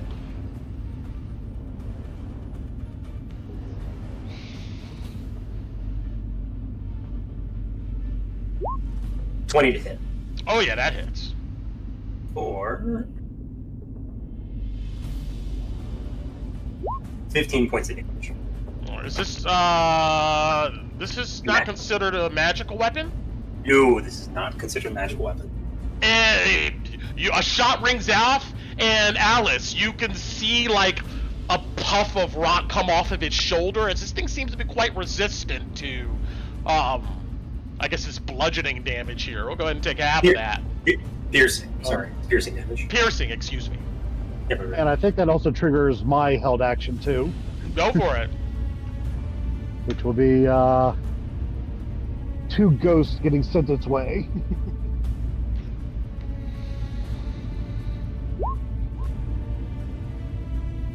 First and second. 18 will connect, but 13 will not. It'll take 10 force damage.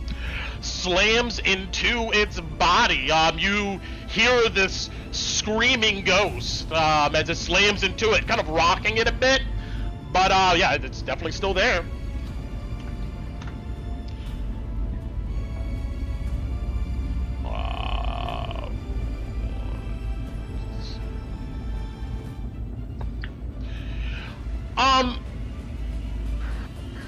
Well, let me see here. Oh, wow. Okay, things happen with our guy here. And, Oh, wait, was that the end of Dice's turn? yes. Yeah, because I took a dodge action. Oh, okay, gotcha. Oh, yeah, alright. Thankfully. Cool. This creature raises its massive, crystal rocky fist and, tries to hit you with it, Alice. Disadvantage. Thank goodness. And, pretty sure those will miss. Yeah. Yep. If this collides into the ground, sending dust everywhere, it keeps its position. Let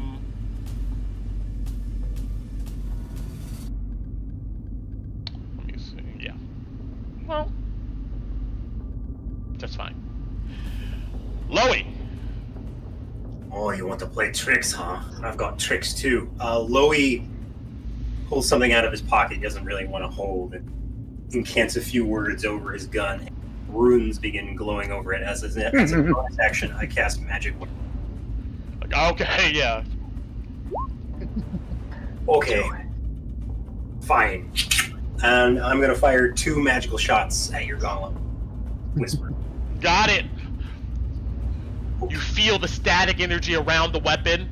You pop off 2 shots. Come on. Okay. First one is an 18. That connects. Actually, a 19. Second one is a 23. Oh, yeah.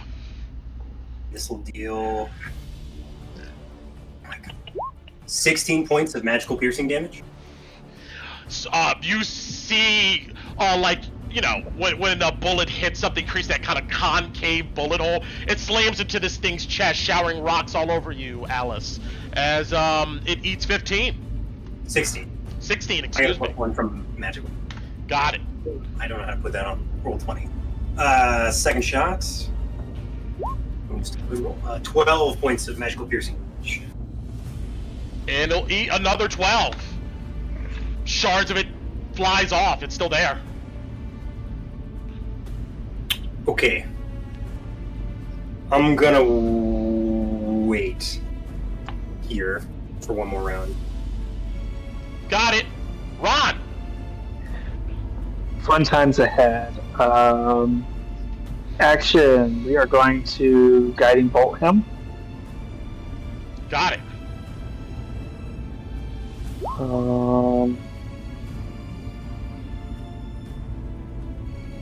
So before I choose to use my inspiration, do I get to know if it's a pass or fail on a 15? Yes, and a 15 will not connect. Alright, I will burn my inspiration. Got it. Oh, come on. Wait, did that roll at advantage with inspiration? No, you just get another. So Brent, yeah, Brent just gets an additional roll. Yeah, you just get an additional roll. Screw him, bonus action, Starry Archer. Got it. That, I hope hits. That will connect. For 11 points of radiant. This bolt of energy slams into it, and as it does, you note that like cords of radiant energy like go throughout its body, and it trembles and shakes. It seems to be super effective. Damn, I wish the guiding bolt hit the shit. Alrighty, as far as that's concerned, Ron is... He wants to keep eyes on this, so he is not going to move, and that is it. Got it. Moving on, Kalina. I need to go towards the big scary geode thing. But I don't know what here is considered difficult terrain. Right now it's easy to hop over these rocks and stuff. You're good to go. All the way there? Yes. Awesome. 15, 20, 25, 30. And 5, 10. So I think I would have to use an action to get to it.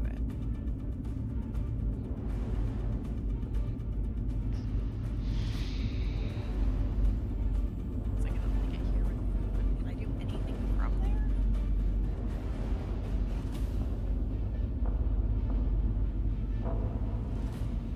I can cast Guiding Bolt. Hey, best film. Okay.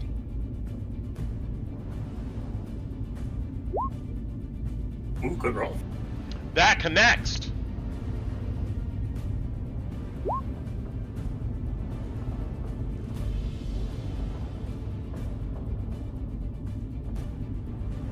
Gene Radiant. 13 radiant. A bolt of radiant energy slams into this thing, and once again, same effect. This energy just seems to go all across its body, shaking it to the core. It seems to be super effective.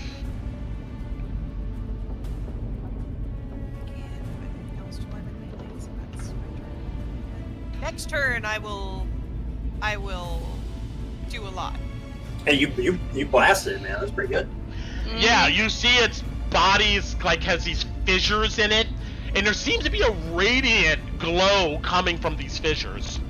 Anything else? No, that's it. Got it. Kolabadi.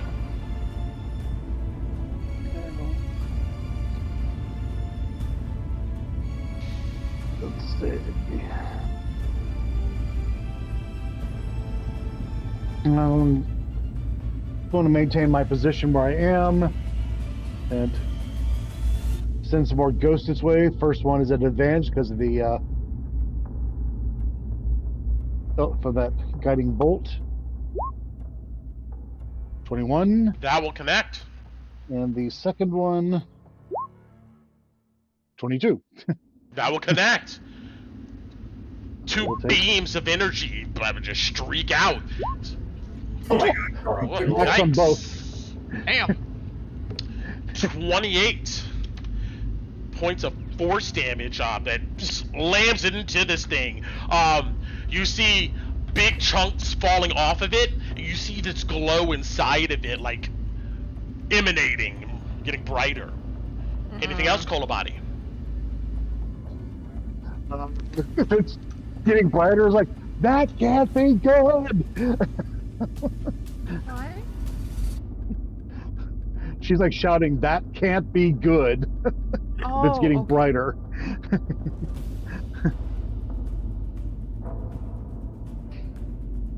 And that's... I don't think I've got any.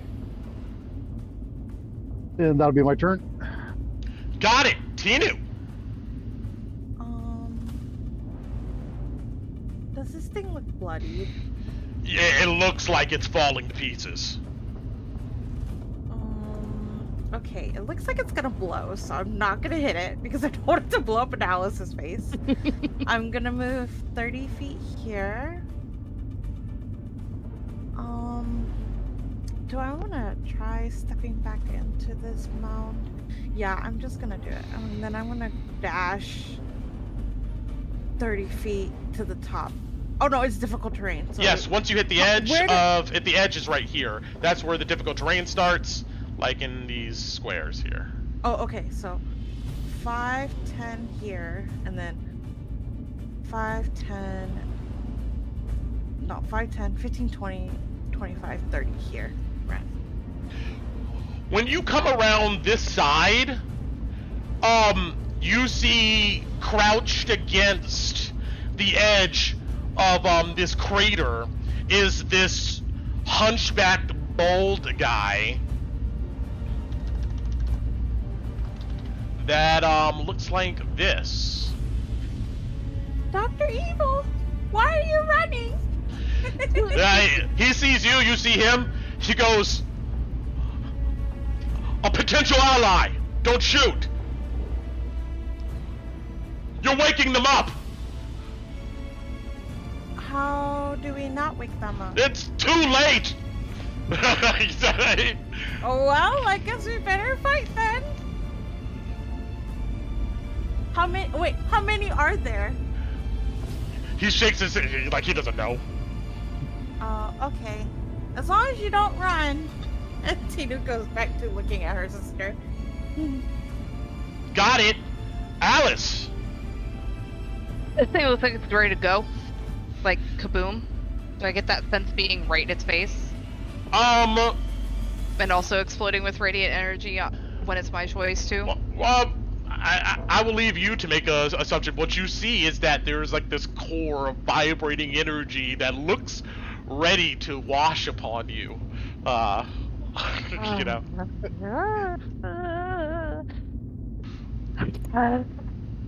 Yeah, I'm not trying to get jacked up. I'm gonna disengage. Okay. And I'm gonna dash. And just chuck it out. So 10 feet. Just realize if you're on any of the sandy part, it's difficult terrain. Everything else is fine. Yeah, that's why I did that little. Instead of going diagonal, I did like the side and down to count to make it 10 to go to that one diagonal. Got it. Does that make sense? Okay. Yeah. All right. Okay. 60 feet is where I can go.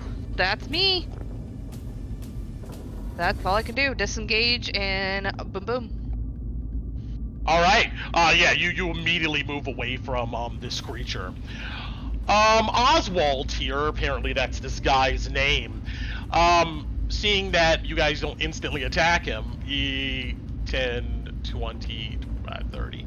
He moves over in this direction. You see he begins to whisper arcane language to himself, and he raises up a hand, which he has a few rings on, and you see a glow begin to emanate from his hand, like he's ready to shoot some type of energy at something if it appears. And that's what he does. Yay, friends! Just don't tell them Louis tried to kill them. Yeah. He didn't see me kill him. I promise that. Fine. This thing seems to move easily across this terrain. It's like feet almost drags, like it's moonwalking across the ground as it walks over to Kalina. It raises a fist and tries to hit her. Does a 23 connect? Yeah, it does. Damn it. By 1. You think 19 points of bludgeoning as this thing just, its weight lays into you. It vibrates your armor, your adamantine armor. Okay. Make me a Constitution save. Damn it! Why? Is that something at Drakkenheim? Wisdom! Of course. Oh no, Colum! Can I give her my inspiration? Wait, can I use my inspiration? Oh, Colin. Yeah, you can use your inspiration, sure, yeah. Good call. I'm gonna take the first one. Can I give Colin my I'm inspiration? taking the first Sure, one. yeah, you can. Other made them 3. Colin, take mine, please. Fuck! We're here because we want to make money. Please take it. It's worth it. I promise. There we go. That will be a success, you're fine. After 3 inspirations. Alright. Unfortunately though, You see the ground swirl next to you, and another one of these creatures pulls itself from the earth. Oswald immediately shoots at it. Fucking hell. Such a funny. I was gonna run towards our delirium crystal and try to pull it out of the ground while you guys are fighting, but I can't. Bolt of what looks to be lightning streaks in its direction.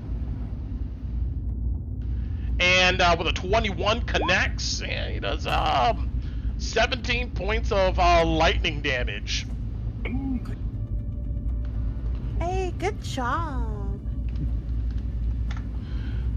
But when it pulls itself out of the ground, it takes another smack at Kalina here, or tries to. Miss. Oh my god. That does hit. My armor class right now is 22. Yikes! Take 16 points of bludgeoning damage. Roll me a Constitution save. Oh, that I look. I'm real coming, bad, I'm coming. Real fast. Yeah. Oswald screams out, "They explode! Get the hell out of there!" Okay. Oh my god. I don't have any And more. it seems to be right next to two of them. That was not the plan. Well, I didn't know. I should have just gone after the people in the church. You're just killed the cultists. Why didn't we just do that? You'll take out 16 points of necrotic damage, and you, Me? yeah. Oh. I'm out. You fall to the ground. I mean, this thing hits with such force, part of its crystal geode hand scratches your face a bit, Kalina, and a burning sensation comes over your face. But that ends their turn. Let's see here. Alright. Keeping it moving, that's what they do. Loey. Shit.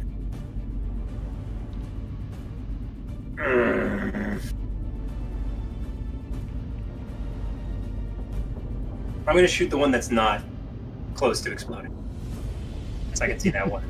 Got it. You're still on the ground level, so it's still an advantage. You shot. One. It's a 27 to hit. Now connect. 4. 7 points of magical piercing damage. Gunshot rings out. Yeah, Ron, you see a chunk of it goes off of its body. It will take the 7. 16. 16 will glance off of its hard body. +1. Oh, 17. That's right. I forgot. I got magic weapon. 17 will connect. Oh, good. Ooh, the +1 helps. Yes. For 10 points of magical piercing damage. Got it. A bullet wedges itself in its body. Someone get Colleen out of there! Louis shouts as loud as he can from the opposite side of the crater.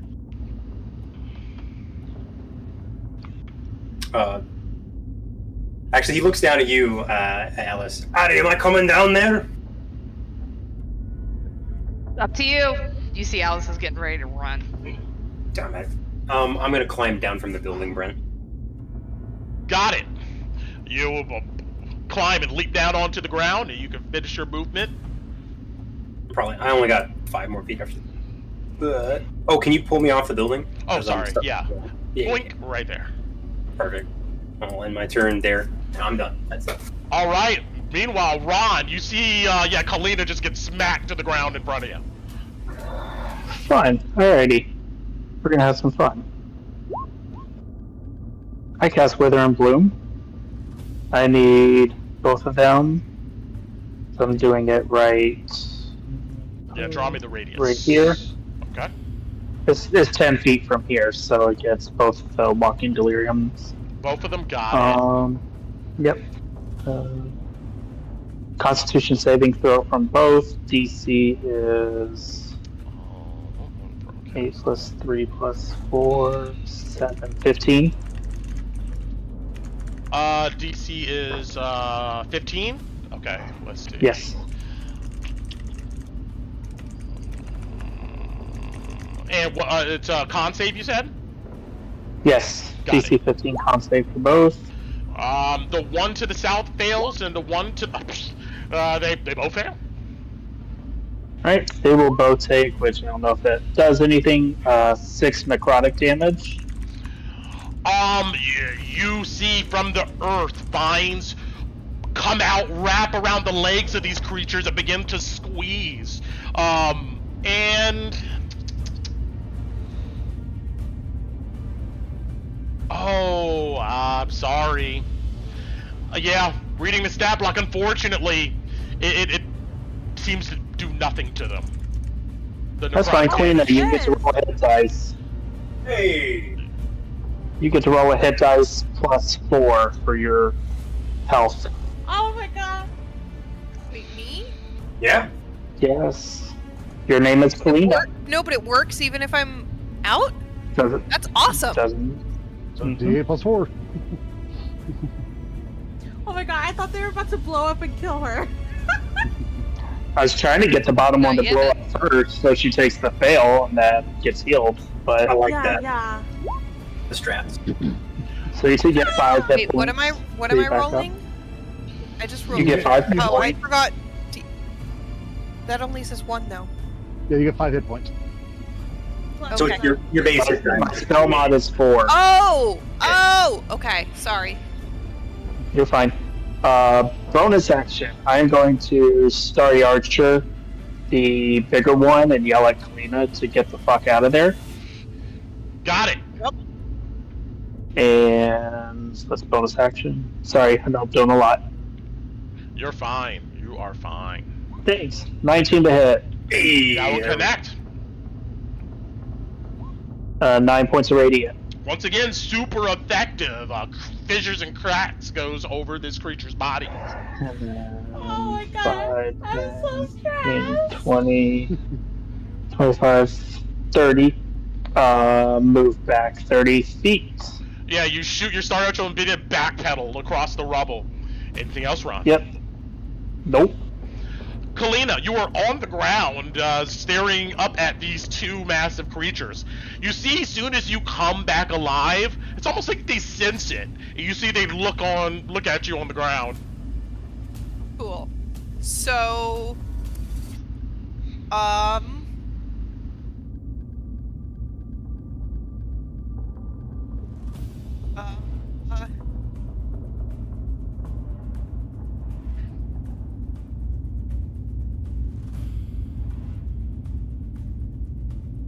fuck. You got this, you got this. Tough pickle. Believe in you. Maybe they'll be unlucky. You got option. Promise. Shield of Faith again and dash. Do you have Sanctuary? No, that's what I was checking to see what I Damn. have right now. But I do have. Ellie stands on your chest and hisses at them. If Yeah, she's. If I use something like command, where I tell it what to do on its turn. Drop the text It's for like- command.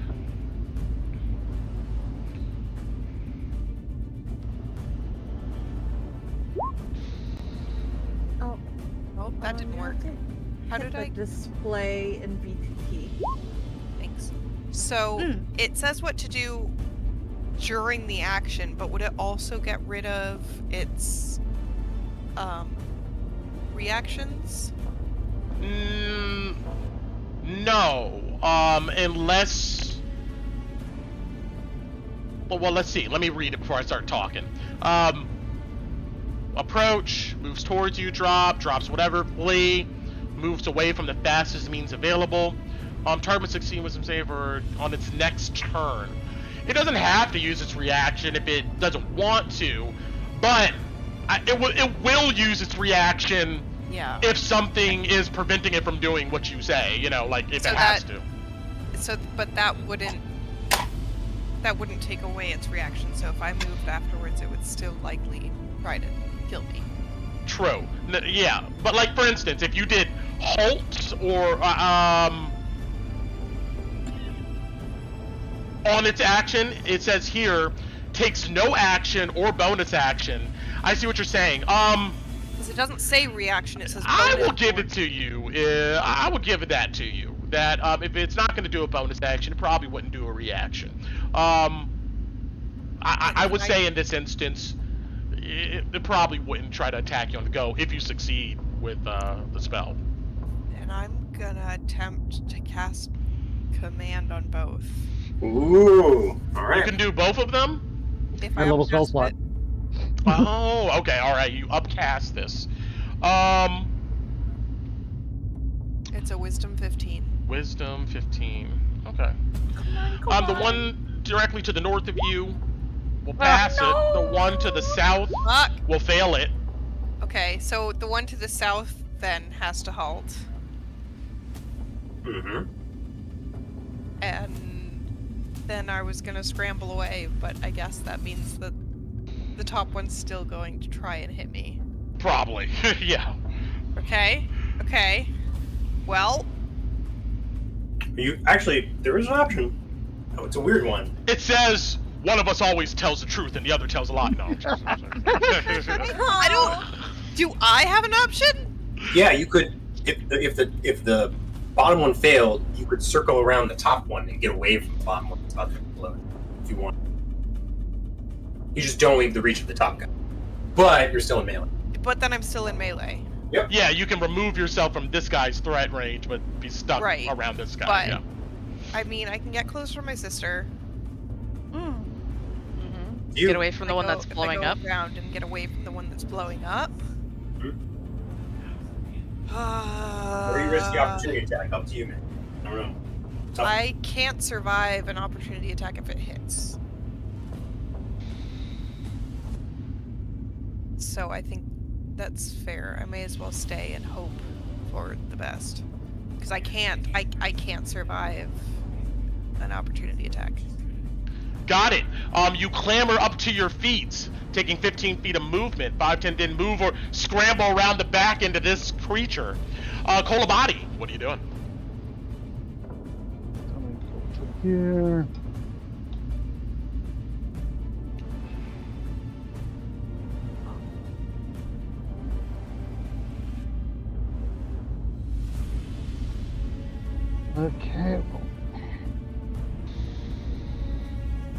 Okay. Well, I guess I'll.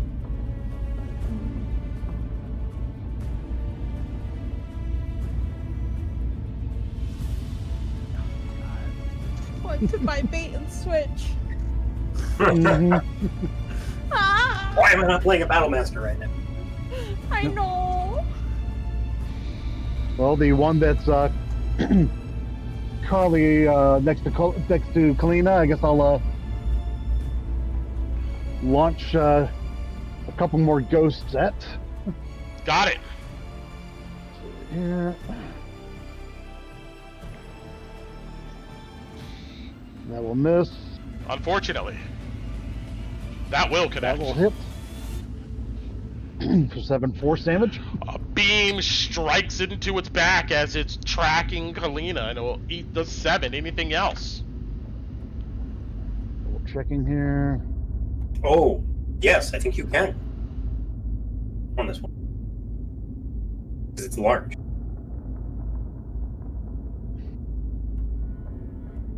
It's also not in range of that. Oh, dang it. Sorry. Crap. Yep, that'll be my turn. Got it. Tinu.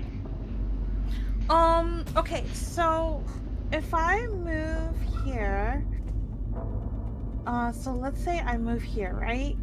Can I push my sister behind me? Would that take an action? Yes, but you can. It will be a forced movement, and it will not be subjected to text opportunity. Okay, yeah, I'm gonna do that. So I'm gonna move 20 feet into her space, and I'm gonna push her behind me. Got it. And then, how much room does that give us? Left 10 feet to move? Yep. Or can I grab her and move both of us instead? You can grapple her. Yes, but it'll be difficult terrain to move with her. So you don't Yeah, need that's that fine. movement. And I'm in front of her, so I'm gonna take the damage if we get hit. So I'm moving in front of my sister. That's 20 feet. I'm grappling her. That's my action. And then I'm gonna move 20, 25, 30, 35, 40, 45, 50, 55, 60 here. I thought the action was the grapple.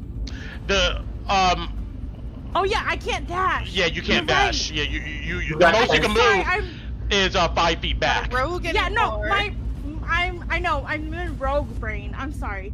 So I'm just gonna shove my sister back then, cause that's what my action would be. I'll shove her behind me. Got it.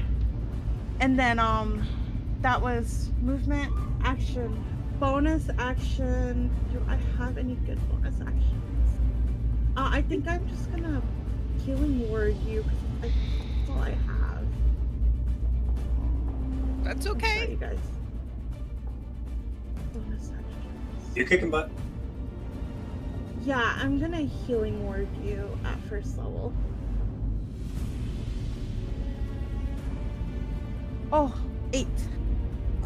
And that's my full turn. Got it. Alice. Alright.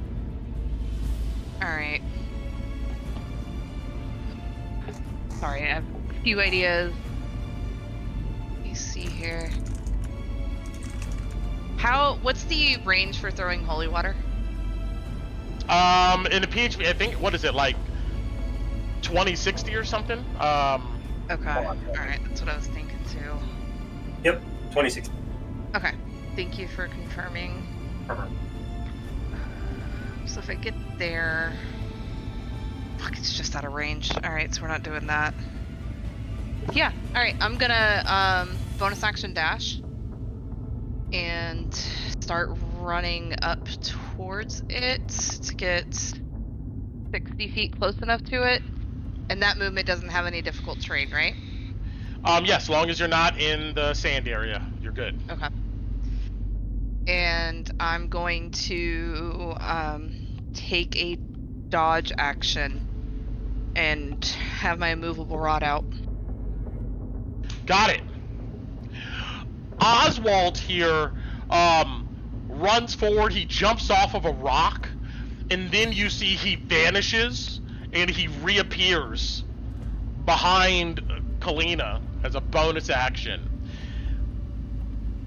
And he then grabs you around the waist, Kalina, goes, I gotcha!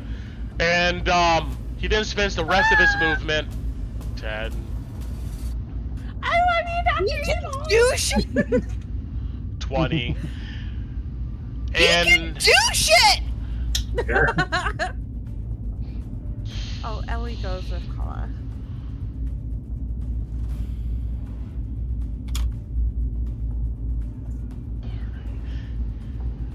Just remember, at least the one that's lowest still doesn't get to do anything because my spell did something.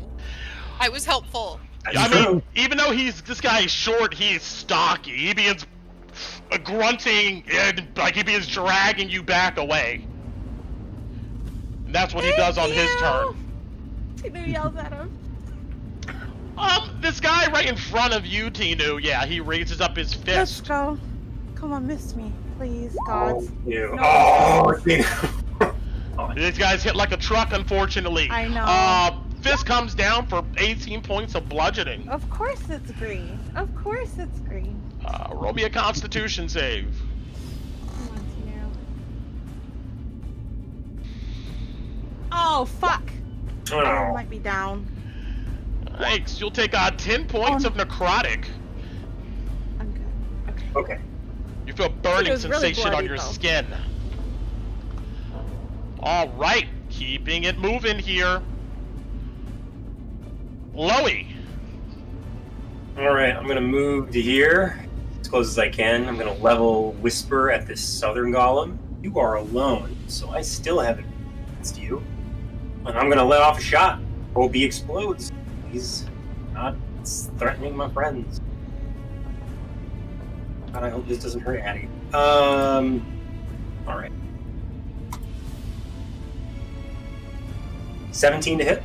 17 will hit on the nose. All right. That's 16 points of magical piercing. It blows a chunk off of its head.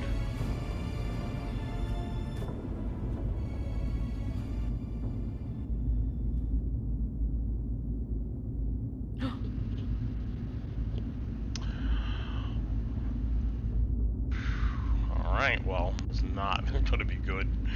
Let's see here. Let's do this one. I mean, the delirium zombies only blew up within a 5-foot radius. These, I think, are substantially bigger. I know. At least 10, if not 15. Please, 10 feet.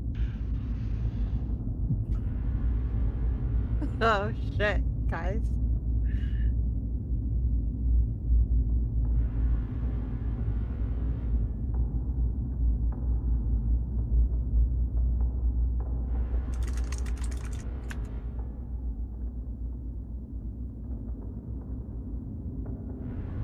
Yikes.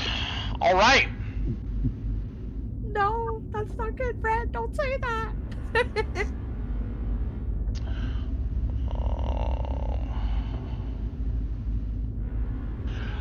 You see the glowing core inside of this creature.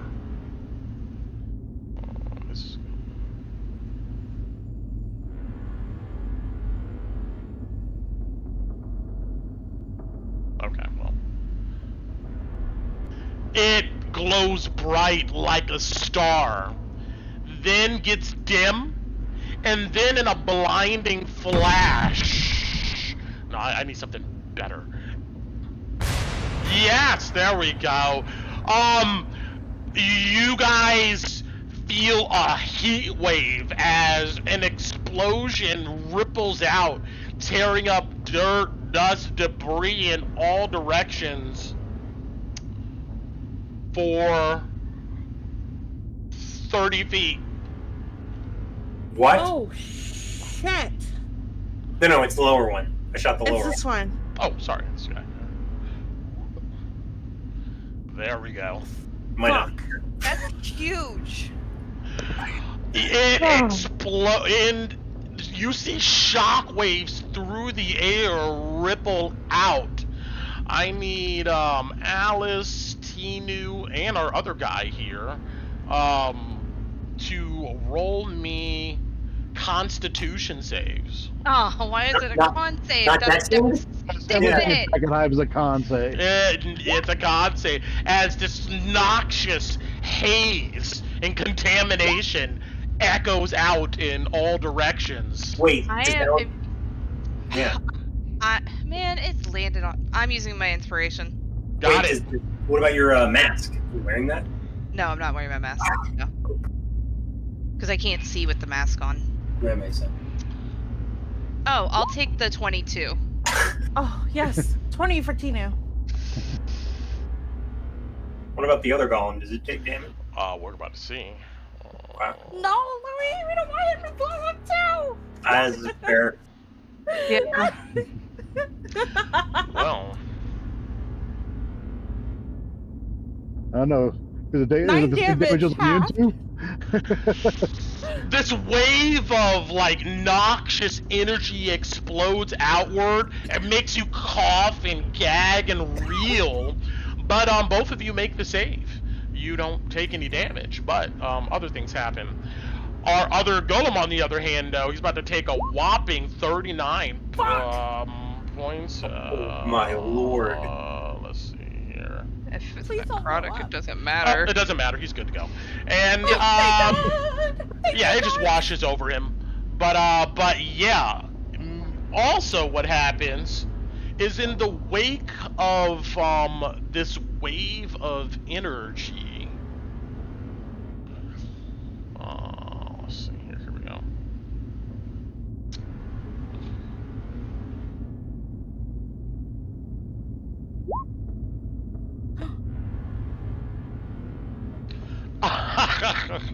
No more, Brad. No. Okay. What is happening? We're gonna have to. It's gonna be hard to play this straight, but we're gonna have to try, guys. Okay. So. Okay. You're all polymorphed into bunny rabbits. This wave launches out across everybody except Loey.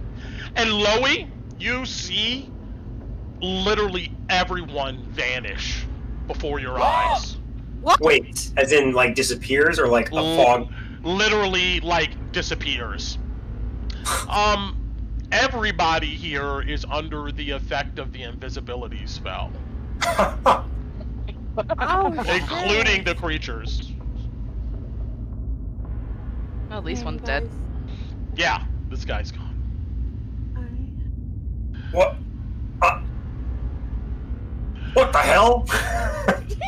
Yeah, like everybody, all from each one of your individual's perspective, everybody just vanishes in this rippling effect. You just don't see each other at all. Can we tell that we have also vanished? You look at ourselves. Yes. That's an interesting question. When you cast an invisibility spell, you look at yourself. Can you see yourself? No. Typically, no. It's like Predator look, right? You bend the light around. Yeah, you don't see yourself if you look at yourself. Oh, thank God. Well, you can't write when you're invisible. You can't see the paper that you're writing. So at least we have some idea. Yeah.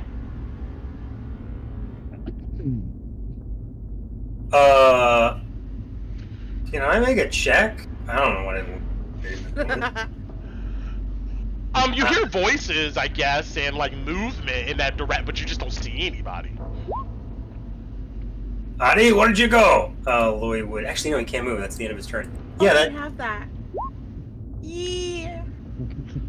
Do I hear the lumbering sounds of the golem creature?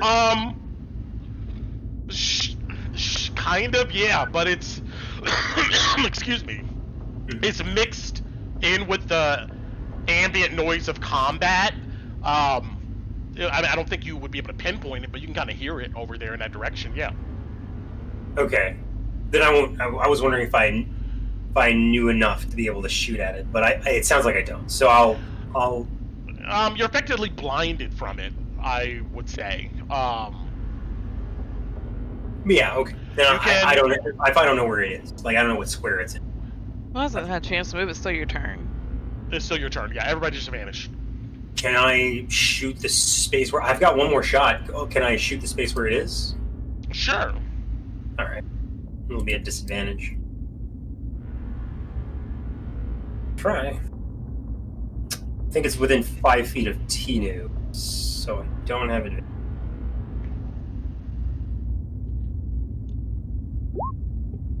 22 to hit? Man, 14 to 17. Go ahead, roll damage. Oh wait, 23 to hit. Okay.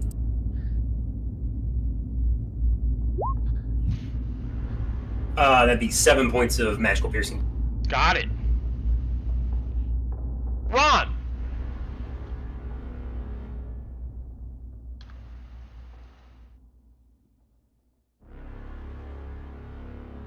You may be muted. He is, because I can hear him talking. Sorry, Discord is not allowing me to unmute. That's like the third time. Alrighty. I can't see anything. Nobody can see me. Sorry, what was that? I said I can't see anybody and nobody can see me. Yeah, correct. Alright, little bit unconventional, but since my Starry Archer is a bonus action, will you allow me to hold that as my action? If I see the golem?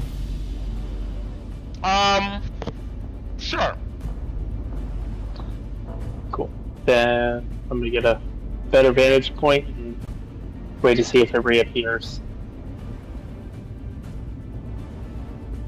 That's it. Got it. Kalina.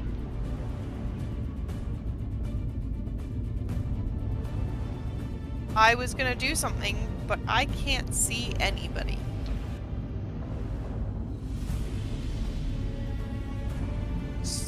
So I can't do most of the things I was going to. I guess I will yell and be like, Tina, where did you go? And try to get I'm not gonna say anything because the thing's right next to me. He's breathing down my neck. Yep, So you don't I hear don't know anything. that. Cool. What else do I have? Can I do anything? I don't know, man. You did see where the creature was, which is the same reason why I could shoot it. But I do also know it was next to my sister. True. Fuck. And I can't see her, so I can't cast even good bonus like buff spells. You still have to see them. Yeah, if the spell says you have to see the target, then yeah. Fuck. Okay. Like you're thinking like aid or bless or stuff like that. Yes, that's kind of what I was thinking. There are specific ones, like Bardic Inspiration. You can hear some. Well, Sing it says to bless me, up to 3 sister. creatures within range. Yeah, like bless. Just us within range? Yeah, bless does. I don't know. It's up to Brent. I'm okay. Don't worry about me. Well, I mean, Kala What's is the text worried, for but- spell for bless? And take a look. Do you bless up to 3 creatures of your choice within range whenever a target makes an attack roll? When a spell ends, target rolls a d4 and adds that number to its attack. I feel like you would have to see the creature. Like Shield of Faith. Go look at that one. Okay. Trigger field of creature's choice within range. Yeah, Shield of Faith has the same wording, Brent. Okay. Creature within range. Yeah, I would say you have to have some way to know where the creature is at that you're trying to target. Well, because if I knew Tinu was there before she went invisible. That's true. what I was wondering. I don't know, maybe you feel their soul, their spirit. I'll give it to you if you want to cast that spell. Oh. So if you would let me put like Shield of Faith on her. Sure.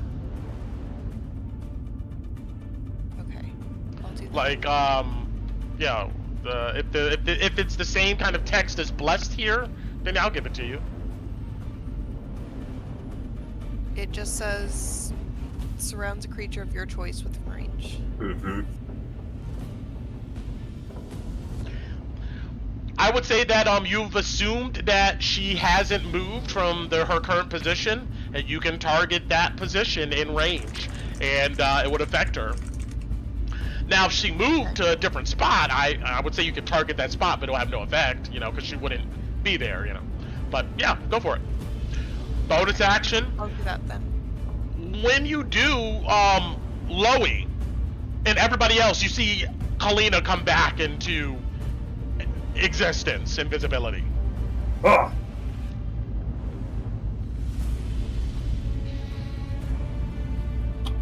All right, moving on. Kolabadi.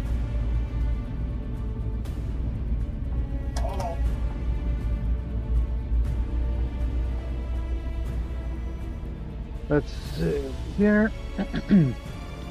Well, I'm going to guess that it's probably still in that spot. Somewhere in there, yeah. I don't know. I guess 2 disadvantage. Oh no! If it's is it a straight roll because I'm invisible and it's invisible? I would say so. I was just thinking that.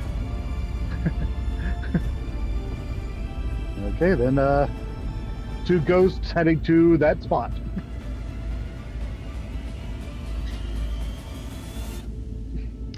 $14 will miss. You become visible, but the 20 will connect. It'll take 5 force, bare minimum. Got it. Slams into it. Anything else? The only other thing I would probably do would require targeting, so that's it. Got it. Tinu, you see nothing around you. Well, Kalina just appeared, and so did Kolabadi, but yeah. I'm going to. Okay, so first, what I'm gonna do is I'm gonna bonus action on Misty Step. So I'm gonna Misty Step 30 feet this way. And then what I'm gonna do is I'm gonna cast Fairy Fire right where I was, right here, 20 feet. Got it. You appear. You are back visible again. Deck save for this thing? Yes, let me find it. Fairy Fire, right here. The save is 15. So It will he is fail now it. pink. You guys see the outline of a creature glowing. He's right there! And you Can have my- advantage! Can my help go off? Yeah, yes. Oops. Okay, you get attack with advantage because of the fairy fire. Yep. Get him, Ron. 21. Dial connect. Roll high. Nope. 6 radiant. Blast into its body, being super effective. Since he's glowing, I'll put him on the map here. That's Tinu's full turn, but I'm moving Ellie. I'm moving Ellie here. She can move up to 60 feet. I don't want her to get caught up when he blows up. Got it. Alice.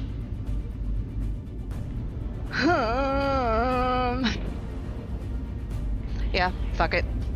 I'm gonna do it. I'm gonna move up to it.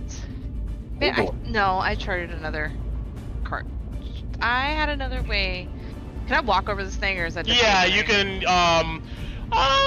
I'll give it to you. I'll give it to you. You can climb over this thing. It's fine. Yeah. I'm gonna get up to this thing. And I have the immovable rod in my hand. Mm-hmm. This thing's been hit a few times, right?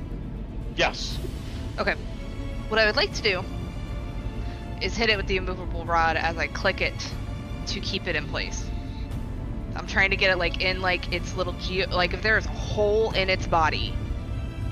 And I'm not trying to do damage. I just want to hit it to get this immovable rod in it and click it in place so it can't move. Is what You want to trying like do. launch the rod into it, click the button before you let go, and then Yes. attack roll. And I'm still invisible. So I'm hoping that gives me advantage for whatever it is you want to call. I don't think you'll be able to lodge this thing in place. I think you'll have enough ways to move away and out of it to where it probably wouldn't be effective to like hold it there. Okay, so I would have noticed. I would have known that before. You would have known that. I would say so. That without any other apparatus restraining this creature, you would lodge it into it. It could like just take a few steps back and continue about its business. Yeah, you would know that. Okay, all right. Well then, is it glowing? Yeah. You see an outline glowing around this creature. Yeah. But I don't know how much of it's like kaboom glow it's doing. Damn. No, you don't see any of that. You just see an outline. Fuck it. Well, they're still pretty close to it, aren't they? Well, yeah, I'm gonna run up to it. I'm gonna hit it with my short sword. Good. Got it. That advantage. I'm good because it doesn't see me, right? It's invisible. It does not see you. No. Well, no. Wait a minute. You roll normally. Oh wait, no. Fairy fire. It grants Fairy advantage. fire. Yeah. Fairy fire gives it advantage. Gives you advantage. Correct. Yes. Okay, so I do have advantage. Okay, cool. All right. I'm scared. Come on. Does a dirty 20 hit? Yes. All right.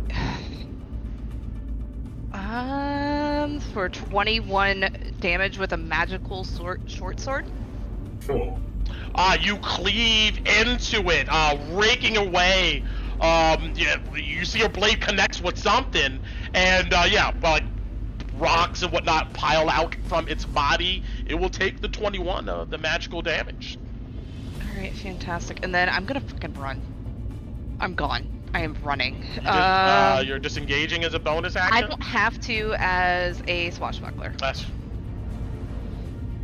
It's that nanny boo boo ability, Brent. Oh.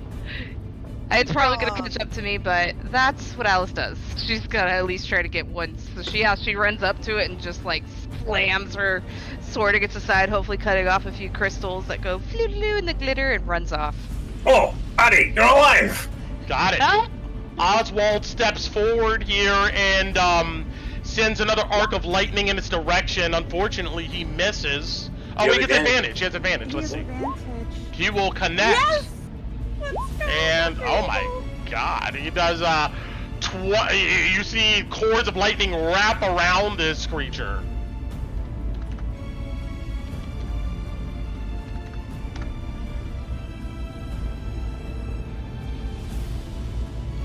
Five, 10, 15, 20, 25, 30, backs away further. Oh no. This creature, oh you guys already know. I grabbed my sister's hand. You see its body meld into the ground, and you don't see any like path of movement or anything at all. But it then pops right back out of the ground in front of you guys. Really? What? Damn it! I thought it'd be mad at me. I was hoping. I was hoping to. There's a 19 connect to do. To me? 15, 16, 17. Yes, it does. What? Yeah, and it's you take I'm 18 down. points of bludgeoning. I fall to the ground. Roll me a Constitution save. Shit. 12. Got it. I don't think this is going to outright kill you. This is part of the damage. So, but Is that 2 death saves then? No, because this you weren't is conscious when you took this. yeah, Oh, okay. yeah. But Was yeah, not. you would have took an additional 9 points of necrotic, and it ends its turn right there.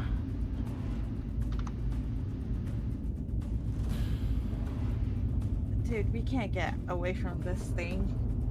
I was Loey, trying. I hope I No, pissed it you're- off enough to come after me. You're good. Why are you Um, so clingy? I don't like you like that. come to here. I don't see it. Oh, nerds, Tinu, your fairy fire went off. oh, But yeah, then roll it me a gets concept. Oh, yeah, that's right. But it's visible again. It's gone. It's visible Yeah. again now. You see it. It's back It visible. attacks though, so. Yeah, it's visible. Yeah. Louis runs 50 feet. That's all his movement. And he says, "Where'd it go? Ready? Where'd it She go?" points towards it with her sword. It got Tina down. Oh, shit, I don't got a bead, because I can't see over the hill. That'll... I got a bonus action, but I don't think...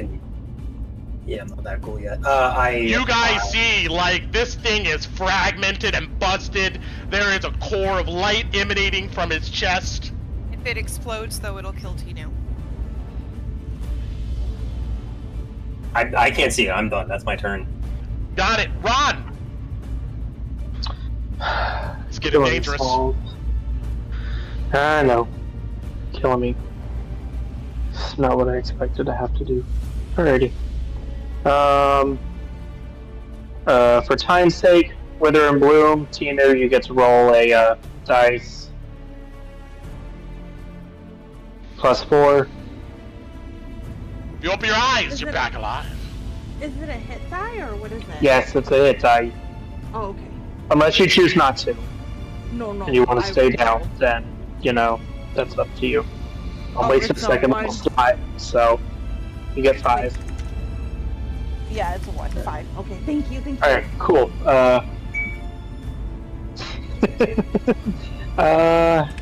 Let's see what hits. I Is know. the 25 hit, Brent? Yes. Oh, Bronzer. 11 points of radiant. It slams into its back, and Kalina and Tinu Also, Oswald here, you guys see a brilliant flash of light. And, Do I have to throw myself over my sister? I wouldn't let you. It's a Constitution save. Luckily, it's one of those Constitution saves where you don't take half damage if you succeed. But Satoru's 40 feet in the air, flying around. Oswald's just out of here. I think both of you guys are only Constitution saves. Alright. A 15. And Kalina. Oh shit! Come on, Kala. No, Kala. What is it with you with your 8 con saves? I know, I've rolled a lot of those. It's okay, we're getting you resilient con feed. The first chance we get. This thing explodes, and you already know. Tinu, you're fine, but this noxious wave of delirium kind of energy, haze energy, explodes in all directions. And on top of that, let's see what else comes up. Let's see. Oh, please, no damage. Uh-oh. What is this one? No damage. No damage. Wow, that's pretty cool. You heal? That'd be nice. Yeah, do we heal? Well, right now. Let's see here. 16 feet. 1, 2, 3, 4, 5. Kalina, roll me a d6. Roll healing, sis. Oh, no. Oh wait, this is the eyeball dice. Ew. Sorry, my cat was just on my keyboard. I'm trying to find, D6? Yes.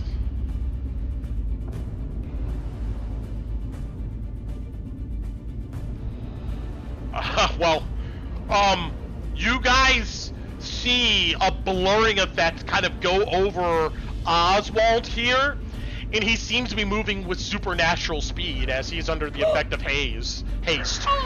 Oh. This is the NPC guy, yeah.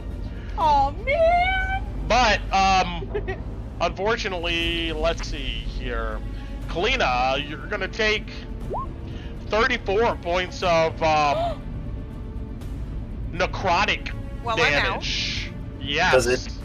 Does it That's hit not- your maximum hit points, Kalina? Yeah, that's not your HP, right? I don't No. think so with, Just. Oh my All right. fucking god. Okay. I'm not dead, but I am unconscious. You see Kalina looks sickly on the ground as this stuff just seeps into her pores. And That's all Ron's We- doing. Enough problems. are out of combat. Oh my god. I cast Cure Wounds. I'm still holding my sister's hand. We're both laying on the ground. I'm running over. I do it before anything else. 11. No. Oh my god. Can we not do this anymore, please? I'm gonna reload Whisper. I don't like this plan. You look pretty hurt too, right?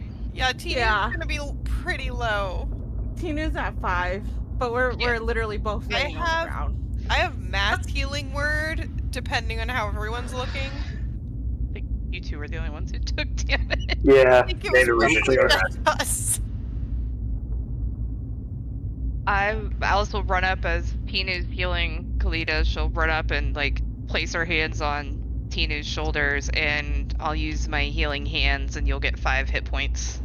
Thank you. Oswald here watches you guys as you congregate around your party members, do healing, medicine, check your stuff, reload your weapons, whatever necessary. But he just stands by and he he lets you guys do whatever you do. And after you're kind of back to helping Kalina onto her feet. What I next? hugged my sister. Can you not do that anymore, please? I'm gonna point at Oswald. Or at Dr. Evil.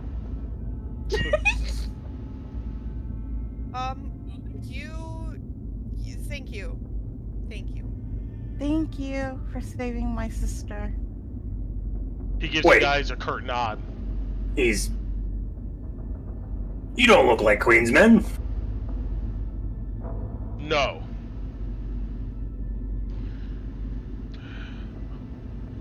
I wish you guys would have announced yourselves. Maybe I could have gave you some forewarning. It seems like they're able to... He doesn't go up to the sand. Like he doesn't step in it. They're able to detect life forces. I have non-detection on myself, so... After Lester and I's first experience with these creatures. Who's Lester?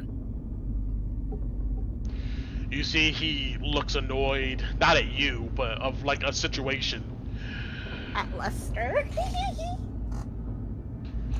He's my shield guardian.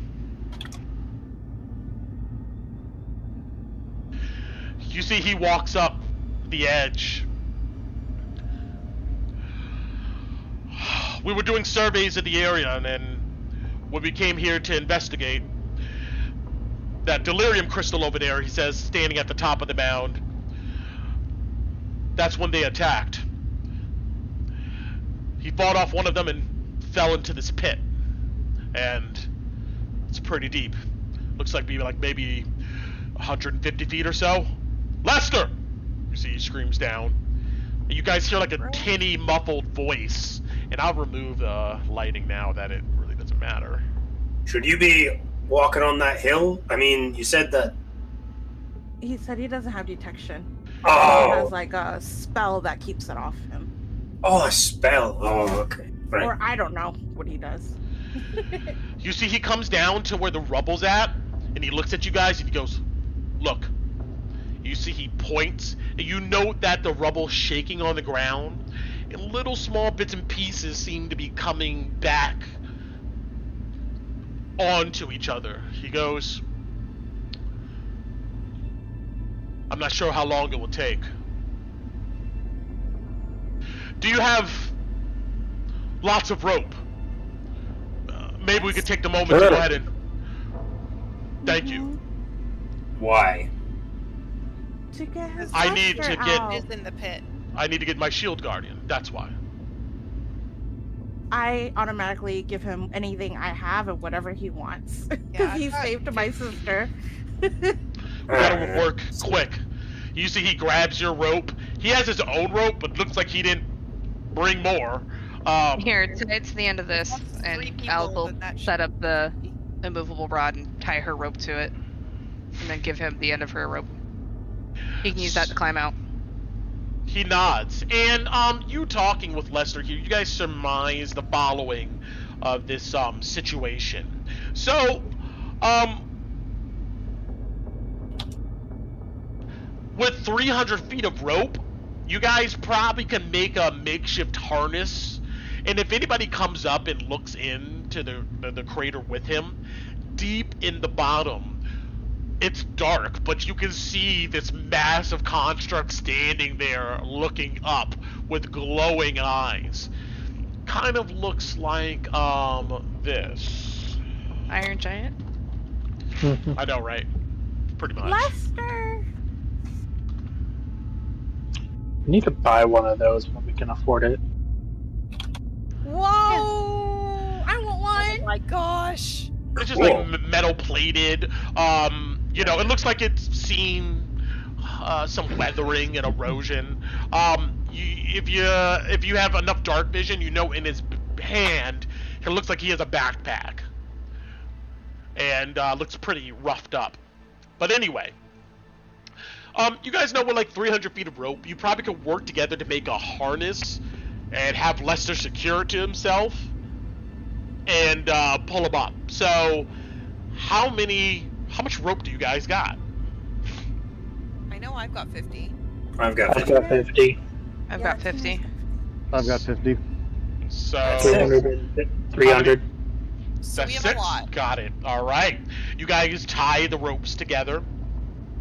Next, more mechanical. We need a collective strength score of 68 to get this. Lester. He can't pull himself up with the rope?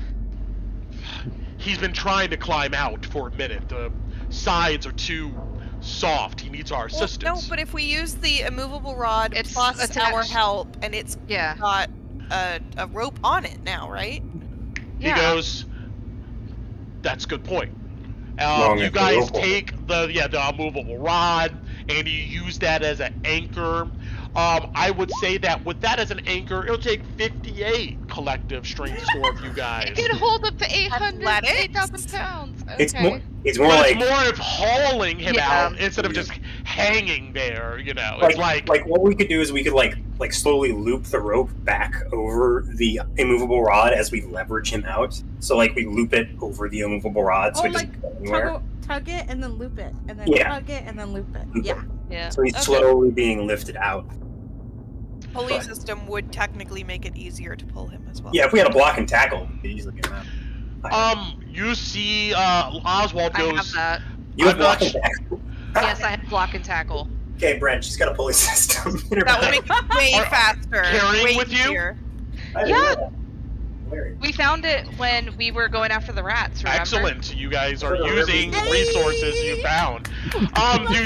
You take out this system of pulleys with you use it with the immovable rod. Crowbar, Oswald too. goes,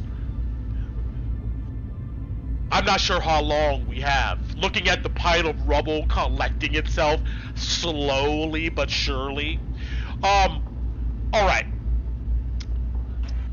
Can we like shift our feet through it and like kick the rubble farther apart from each other? Does that do anything? You that's a good point. You kick I the tried ball of like rubble, like, you know, Oh, 30 feet, you like kick it, you like scatter it, and sure, some pieces take a bit long. It all seems to coalesce though into like one form, but yeah, it takes a little bit longer. I would say, yeah, you have time to set up the pulley and tackle here. I got 48. hammer too. Collective strength score between you guys.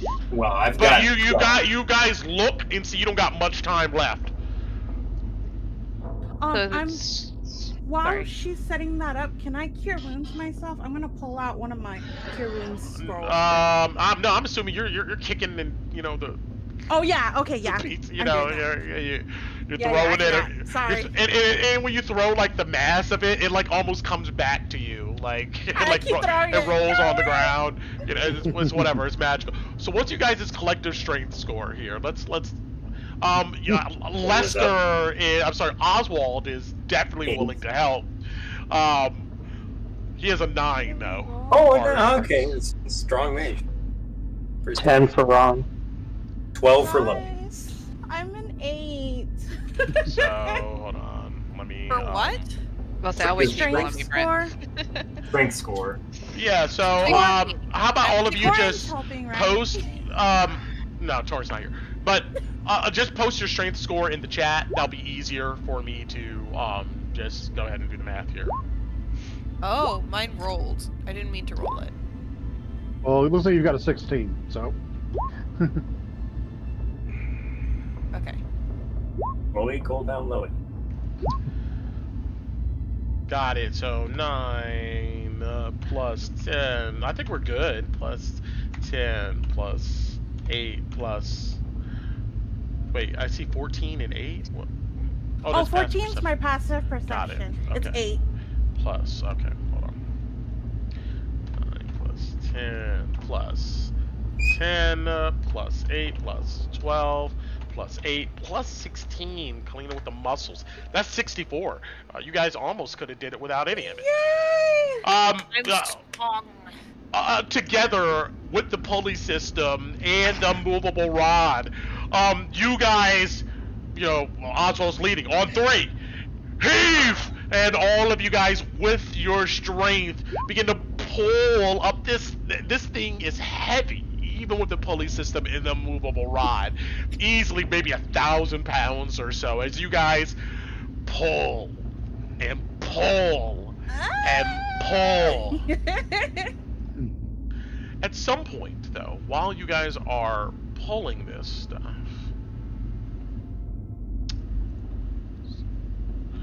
the whole ground begins to shake Oh no.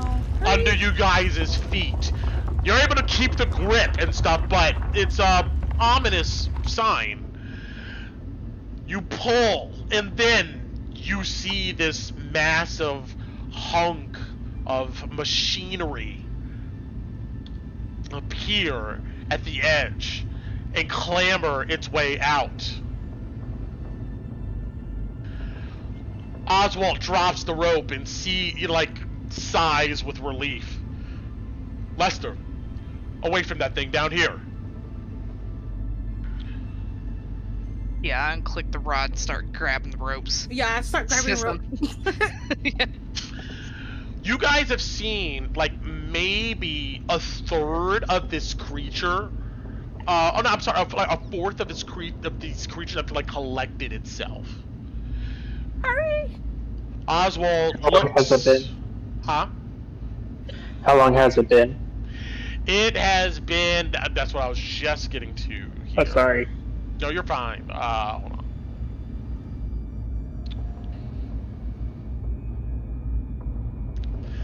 It's been about 15 minutes. An hour, so we have 45 minutes, maybe. Right? Mm-hmm. It'll take 30 minutes to break out that crystal. No, it's actually 3 crystals, right, Brent? Correct. You get a sense that you probably can mine out one of them. But we would have to go on this mound thing, and that could trigger more things to spawn. Oswald says Lester here can assist. With Lester's assistance, it will drop the time in half to pull a crystal out here. So you probably can get 2 of these. One more, you could risk the biscuit and go for it. It'll be a good payday if we do. Yeah, if we live. Is it 1,000 each crystal? Yes. Yep. And Alright, two's fine. If we only get 2, I think he would want one too. He is helping us, so I would want. Oswald goes, "It's yours." What? Right. Yeah. Oswald's got the idea of it. Mm-hmm. Alright, well, we'll get 2. He said it's fine, we helped him out, it's fine. Okay, I give you guys the bag of holding so you guys can Still go do seems sad, but also I don't want to give it back. Oswald says, Get out of here. "You just saved me thousands of coin." You see, gesturing to Lester over here. I go up to him and I give him a rock, one of my rocks and one of my bracelets, and I say, "It's for good luck," and I say, "You saved my sister, so thank you." You don't see much expression on his face. He looks at it and he pockets it and he goes, "You're welcome. I just wish your friend over here wouldn't have shot at me," says, looking at your firearms, Loey. But I'm not telling you, Queensman. Sorry. I get it. They're really close to here, by the way. You should be careful. I know. Should we get to work and then get out of here?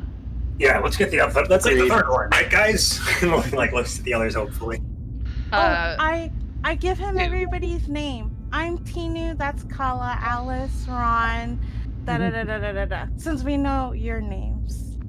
Yeah, he would tell you, Oswald Kent of the Amethyst Academy. No, sorry. I don't make that noise. That was Kaylee. Alright, you guys gather around this crystal here at the edge of this crater, and as you get close to it, the ground rumbles again. And anybody else not around this area over here?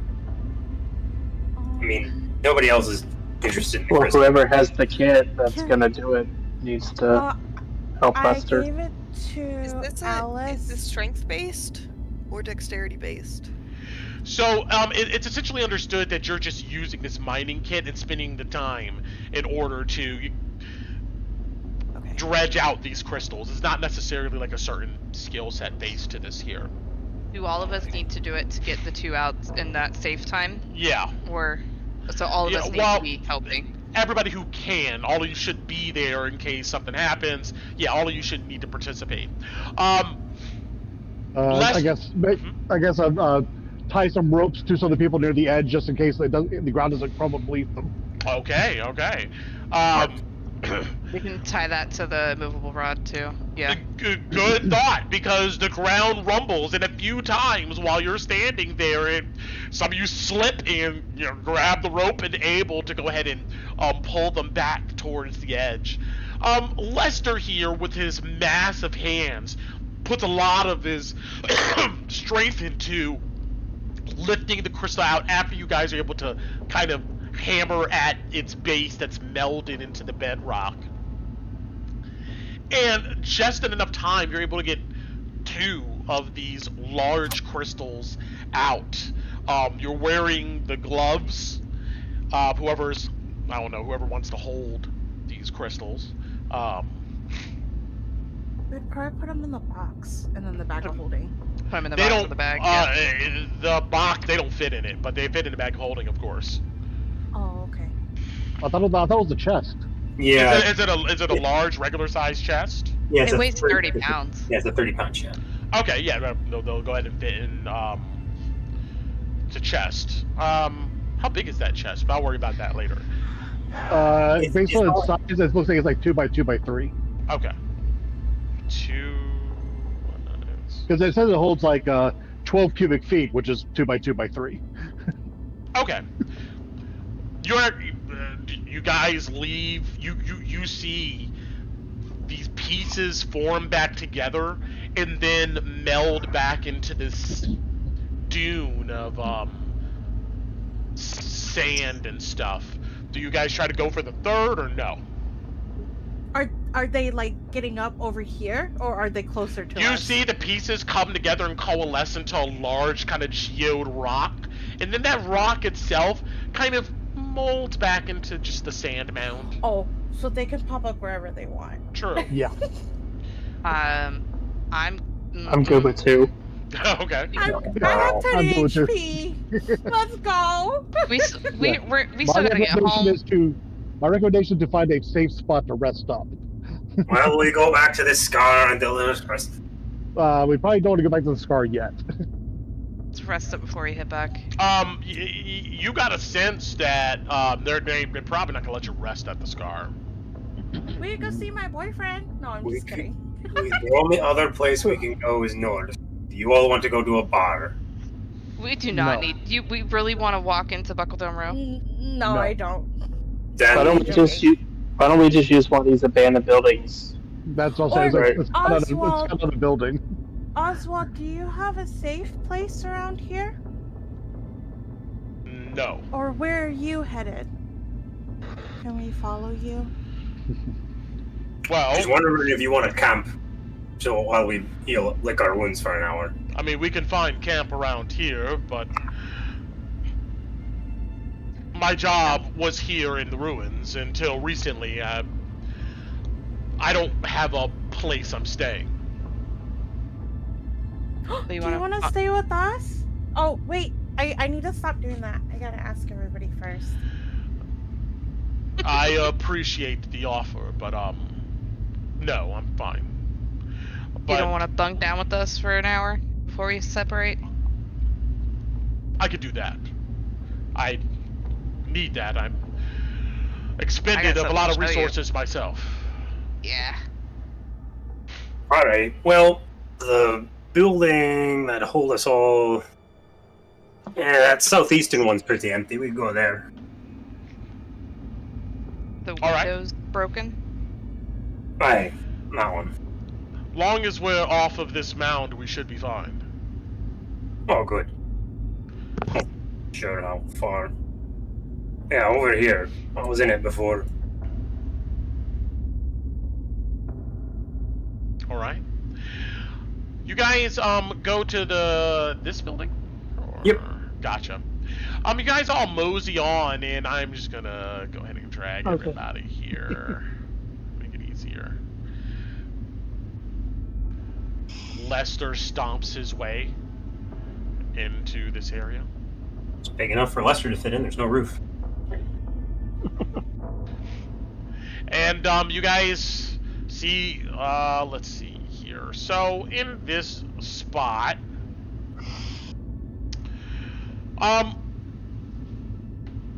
these buildings look to be made of rickety wood. All of the interior here looks to be unfinished wood.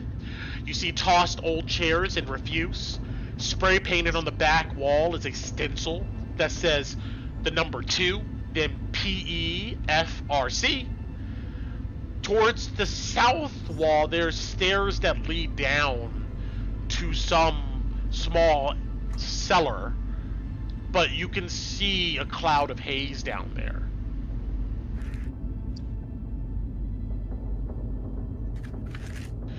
I thought this was the room with the cellar, with the haze. It is. And the cellar is right down here. That's why I want to keep an eye on it, in case anything pokes its head out.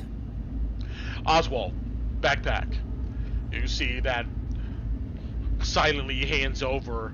You see that Oswald opens this large backpack that obviously his guardian was carrying. It begins to root through it.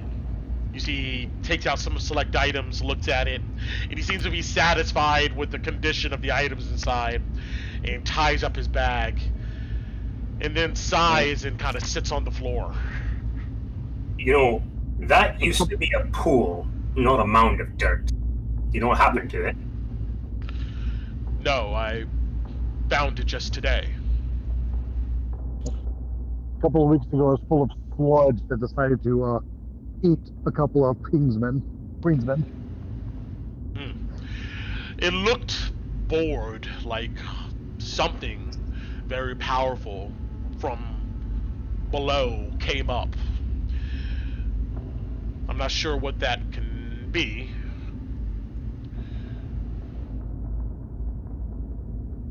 Hey, Oswald. Since Yes? we're all now so, close and friendly, put in a good word with, the Amethyst Academy, that, we were useful in assisting you. Huh. He kind of laughs. Outside of Louis' misfire, of course. Yeah, sorry about that. I thought he said he wasn't with them anymore, though. He didn't say that. Wait. Oh, that's what I understood. Yeah, renegade? Never mind then. No, he never said that. He said Yeah. Sorry. Yeah. But he Passing this information. kind of laughs at that, and he goes, unless you're a part of the academy yourself, I'm not sure how much a good word is gonna go ahead and do. If I perished over there at that mound, it would be unfortunate, but it's part of my duty. What were you surveying for? Well, delirium deposits throughout the city here. There's a clustering behavior that goes on with them, and I was studying that. Like they move? Not necessarily move, but it seems like in certain areas, trying to figure out exactly what areas, but in certain places, there seems to be a metastasization of these crystals, and they seem to grow in abundance and cluster. We seem to think that it has to do something with arcane magic in the area, maybe Wait. fueling that, but we're uncertain. You mean like a mushroom or a moss? Seed crystals? I don't understand. It grows out in like a ring, and there's a central spot, and it gets bigger and bigger. Yes, something like that. That's a good analogy, yes. There's some docks directly west of here. that the Minotaurs were using, they had a huge delirium haze pool over there you might want to check out. A natural occurrence? We didn't have much time to investigate, as we were trying to commandeer their ship. So, maybe? You see, he takes out a small book and he opens it and flips to a page. You could tell that there's like a miniature map of like Drakkenheim and stuff in there. And if you describe to him where it's at, you see that he makes some notes. Yeah. Yeah, Alice would pull out her map to help show it. While they're doing this, Brett, I want to tie a bracelet around Lester's wrist. But I'm sure it's big. Do I need to tie 2 bracelets together and then tie it around his wrist? You would need to. Tinu's taking her short rest and doing that. She's sitting right next to Lester doing that. Do you know River then? How do you know River? But yes, I do. Seen her at the Red Lion.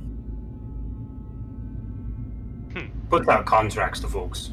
What do you think of her? Well, that's an interesting question. I would say River would have a field day knowing what happened here and me almost losing thousands of coin pieces here with my guardian. It would probably write me up and maybe even dismiss me. And then maybe I would have a good reason to go do something else. Do you work for River then? I work for the Academy, and River is stationed here as the manager of operations around Drakkenheim. So, officially, and I do, yes. But we're all replaceable, especially these days. How long have you been with the Academy? Most of my life. I'm a guild member. He raises up his hand, and you see he has 3 rings on his finger. Graduated about 10 years or so ago. But I'm out of the Eastern Vales. I studied at the Paradox Castle for quite some time. I then decided to take up apprenticeship under probably one of the most visionary Academy members I've known in my lifetime. But What's his name? her. Ryan Graymere. How do you spell that, Brett?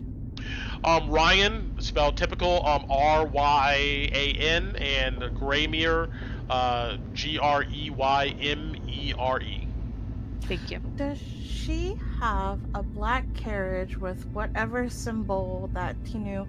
I don't know if we ever decided like what symbol was on that carriage or if we knew. I don't remember having a symbol. I don't think it had a symbol, It was yeah. just a black. It was just it's just a Oh. black carriage, yes, correct. Okay. Does she have black carriages?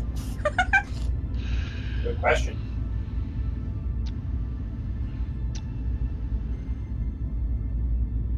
Grandmaster Graymere has no need for carriages. I mean, if you think about the type of business that we're in, we can get away around fine without that type of material. But no, I don't recall her having any carriages since her, unless things have changed since she was expelled.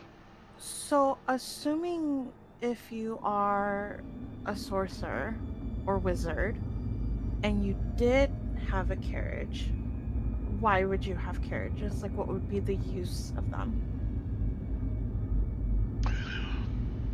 He seems to kind of think about that. He goes, if I had a residence nearby, it may be useful in order to traffic individuals to my residence. That's it. I don't know if I want. Can I make an insight check, Brett, as Tinu, if asking this guy about wizards using people as experiments would be insulting? like, culturally? Like, is that insulting? Yeah, like culturally, and like, is it Or a disrespectful? necromancer. Roll me a history. History? Okay. I think Tinu is kind of dense, but I think she wouldn't want to offend him. I mean, you've never heard of the Amethyst Academy, I guess maybe until recently, condoning experiments in the public on people or things, so... Okay, yeah. I keep that to myself then. I said, oh, okay, thank you. Oh, wait. Huh? Mm-hmm. What was that? You said she was expelled. He nods. Yes. She had different ideas about how to approach the Drakkenheim situation. And the Archmages thought that bucked the tradition a bit too much. If you ask me, I believe that she was right on point. What does she believe? He looks at you a long time. You see, this guy's cool blue eyes. You can tell he's calculating. He's no fool. He goes, that more aggressive measures needed to be used in order to secure the capital of Westermar.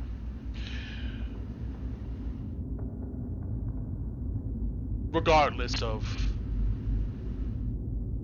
edicts of Lumen. How's that gonna work? Well, it works by getting expelled from the academy. That's how it works. Wait, by expelled, you mean one of them renegades, right? She's considered malfeasant. How much is a malfeasant worth to the academy? You see, like, his eyes go cold towards you. Hmm? I guess it all depends upon what danger they pose.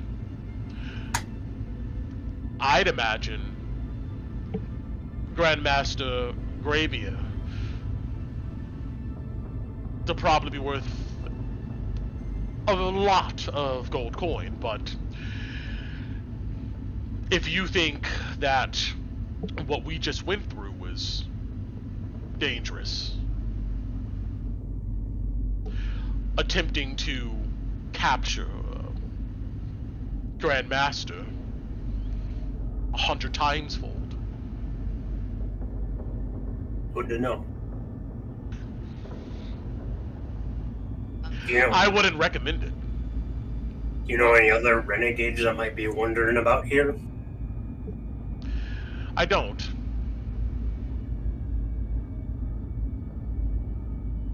He just seems to say that off like point, since you're asking about hunting down mages and stuff.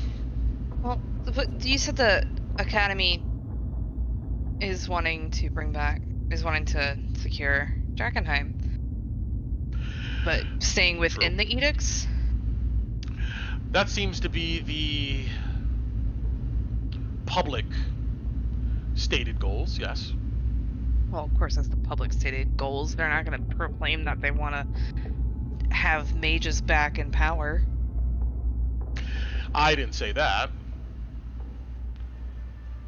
What do you think? I think that the Academy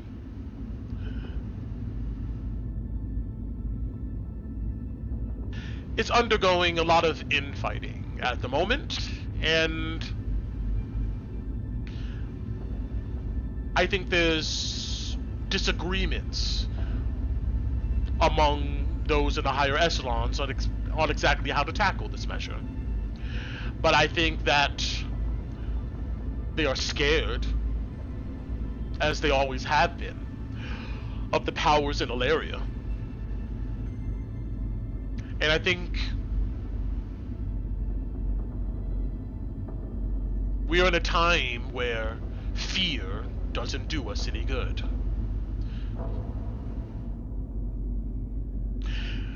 We have, what, a fissure in the church, a bunch of cultists running around, apparently. And then we have Ilaria invading Westamar, attempting to make their stamp on this area. And, as far as I'm concerned, if the Academy does not present themselves in a bold fashion, respect could be lost. Well, forgive me for this, but I'm not really too keen on the whole magical research and stuff. But delirium, right, for mages, is that like useful, like steel to a smith or something, or gold to a mint? Delirium has proven to be very useful. There's many applications that the Academy wishes to explore. If it wasn't for things like the church and wayward renegades and the Queensmen and warriors and fighters fighting the last war. For instance, there's studies going on right now in the Eastern Vale of how to use delirium to power entire cities. What do you mean by that? Like a water mill? Yes, but a lot more complicated and a lot more efficient if certain schematics can be put into place. But as you can imagine, there's lots of fear about delirium about. Contamination. Yeah, and it's poison, lad. The Academy could probably solve that issue if we were allowed to do our work. Well, they haven't yet. Or they don't know how? I don't know. Our work has been impeded by conditions around you. Also, That's why you're here. Get it? What do you think, I would assume that you know about the sacred, what is it called, the hymn? The sacred flame hymn, the song? About the crystals storing people's souls? Oh, the one that Fire put out? Yeah, the Song of Fire. What do you think about that as a professional wizard, in your own professional opinion, about storing souls into the crystal? Have you read the Testament of Lucretia? That's what she's... No, I don't read fairy tales. But I can tell you, I think things like this happens when you leave very powerful magic to be exposed to the masses instead of securing it with institutions that know how to deal with it, such as the Academy. But it's not a fairy tale because I've seen the crystals with a soul in it. I'm not saying that their rituals are fake. What I'm saying is that whatever reasons they have behind performing these rituals is fairy tales. So you think they're fools then? Well, fools is a good descriptive word, yes. From the magical aspect of it. Okay, so I guess what I'm trying to ask is, like, if you have like peanut butter and jelly, right? And people don't believe in peanut butter and jelly, they say if you eat peanut butter and jelly, it'll make you fly. So from a magical mechanical standpoint, how would that peanut butter and jelly make you fly? Like using arcane magic, or like in such like based on his studies as a arcanist, like how would the crystal be implementing these souls into the crystal from magical standpoint? I cannot tell you as such because that's outside of the schools of magic in which we study. They're calling upon incantations from a divine source, perversion of the divine light, and whatever they follow. So I don't really know. So it wouldn't be quote unquote magical in that sense, is what you're saying, that it's more religious magic? Correct. You think it's dangerous, what they're doing? The cultists don't understand and underestimate the powers that they're dealing with. I mean, we don't expect anything different from a bunch of delusional fanatics that decided to cope with the times by leaning into that danger.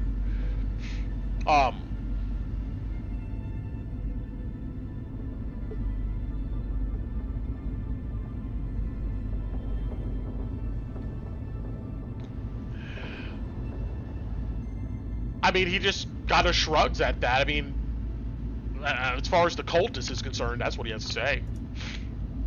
So, what? I guess I'm curious because the Academy isn't interested. It is a form of magic. As a scholar, wouldn't you want to know? Would there be anybody in the Academy that I could talk to about that study? About divine incantations and... Well, not even the divine incantations. Like, if there was a probability of using arcane magic in that way to secure a soul into crystal, would there be a way to take it out? You see, he seems to think, and he goes, I'm sure that there's different departments of the Academy studying such right now, but that's not my purview. I am an expert in evocation. Oh, okay. So you said Thank you. before. Say again, come again? You said before about your higher ups, them not agreeing on how things work. That makes sense when you got more than one king. I don't know if that's how it works for the Amethyst Academy, but it sounds like you got more than one king, eh? Queen, Thane, or whatever. I wouldn't say, well, true, there's more than one king per se. There's a directorate of the Amethyst Academy, and there are people who are part of that directorate. What, like the Republic in Liberia? You're a council? Correct. Oh. But recently, one of the directorate has perished. You see, he points out of one of the busted windows in the distance towards the silhouette of the inscrutable tower. And so there's a gap that needs to be filled. And that gap is going to come from within the Amethyst Academy. Yes. There are many Grand Masters who would love to have a position on the Directorate.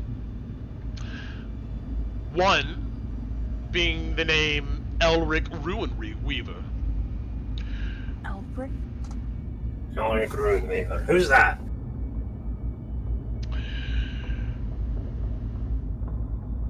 What would he say to that? Hold on. While Brent's thinking, Louis, can you tell me real quick what he said about the indestructible tower? Like, there's a... in Koo's head, I heard there's a break in the tower. He insinuated that, there was... The person who was a part of the Directorate, apparently perished in the meteor strike. Of Drakkenheim. And they were in charge of that inscrutable tower. That's pretty much what he was getting at. Oh, Yeah. okay. Do So, you like- know who that was? Yeah. Actually, is he? And he tells you, I forget these people's names. I feel like we knew who that was. Yeah, you guys know Yeah, who we that was. yeah, we know, we've had them Adriana Modera. Adriana. How do you spell that last name? Modera. Yeah, we did not have got that. Alright. Former director. So then, what? And then the other one, the renegade here, that grandmaster you were talking. What was her name again? Hold on one second. Ryan Greymere. Ryan Grady. Ryan Greymere, yeah. What was the first name? Ryan. He It's a says lady, Eldrick Runeweaver is a bureaucratic creature. He is one of the institutions, one to follow the rules, one to continue us grinding away at the same ethos that the Academy has had for generations now. And from my perspective, I would say that we need someone who thinks more dynamically. So, did your Elric person get Ryan kicked out of the Amethyst Academy because they were aggressive? I would say that Ryan Greymere would have been the perfect selection to fill that empty seat on the directorate. But Elric didn't like that, did he? Correct. Eldrick would probably see Ryan Greymere as a usurper, someone uncontrollable, someone outside of the machinery of the Academy. So, of those two, which one does River prefer?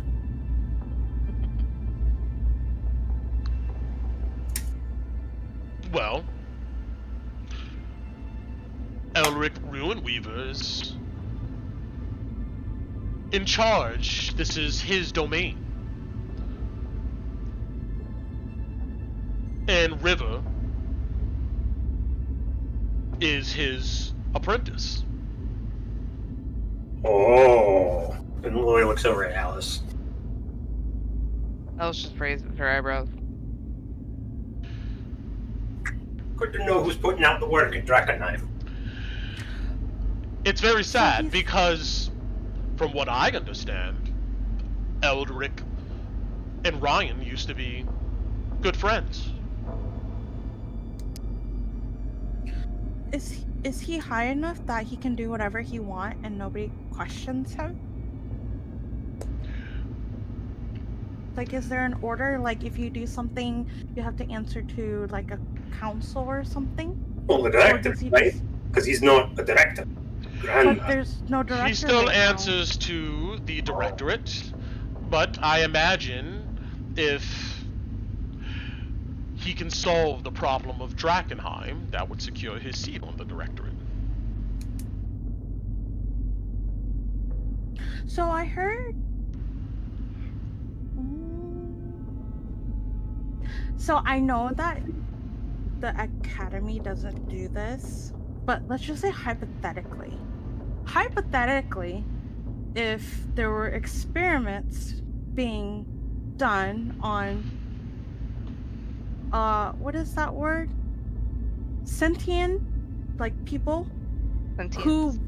Who would you think would do it? The Academy. I'm sorry, excuse me. The church. Well, obviously, but out of the Academy. Would you think Ryan would more? I'm sorry if I'm bad with names. I only remember first names, but Ryan or Elric would be more willing to want to do experiments. He sighs heavily and he goes, I wouldn't put it past Elric to get directives from those in the directorate and to follow them to the T. So if they told him to do experiments, I don't think he would bat an eye.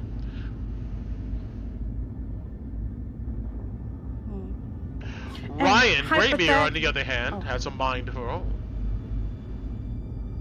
And hypothetically, if I know the church probably would, but if the academy did decide that they wanted these experiments done, why would they do that? Like, what would they want to learn from those experiments? There are many things to learn from experimentation. I mean, we're talking fantasy here now. I would imagine if there were experiments to be done, there was a good reason for them. Okay, my question was too vague. At one point, he says. But, like I said, the machinery of the academy can go astray.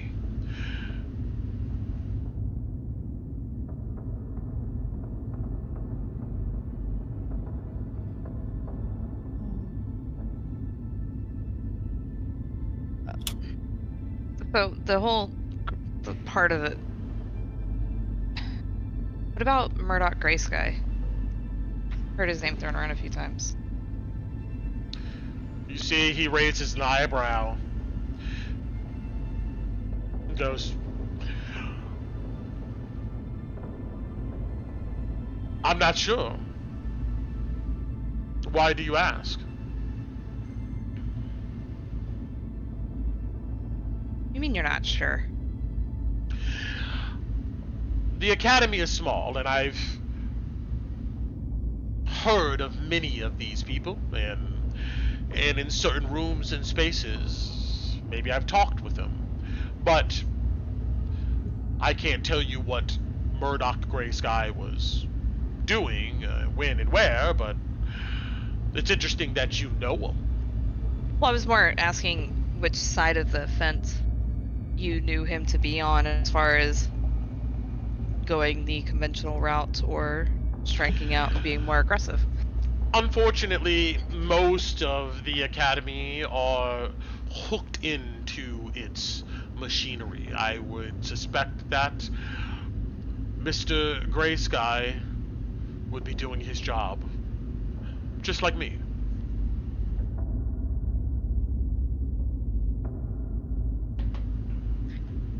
Where do you land? Oh, well, you already said that. Never mind. Sorry. I was going to ask that. He already answered that. In a roundabout way. Sorry. Oh, if you're done, I'm going to ask him one last thing about the experiments. I'm sorry, Brett. So if the academy was hypothetically experimenting on human beings, what would that be under? Because you said there were trees.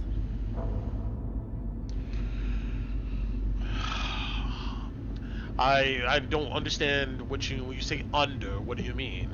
Like, I'm sorry, who's bad at recalling. So earlier when I had asked him about the study of crystals and how the magic of people putting their souls in them, he told me there were separate trees, separate, he studies evocation. And there would be separate fields, yes. So I'm now asking, if there were experiments, which field would it have been under? It wouldn't have been under evocation, right? No, studies of the body and how it interfaces with Arcana, I would imagine it would be under mutagenics. Mutagenic. A blend of necromancy and transmutation. Is there anybody that specializes in that you know of?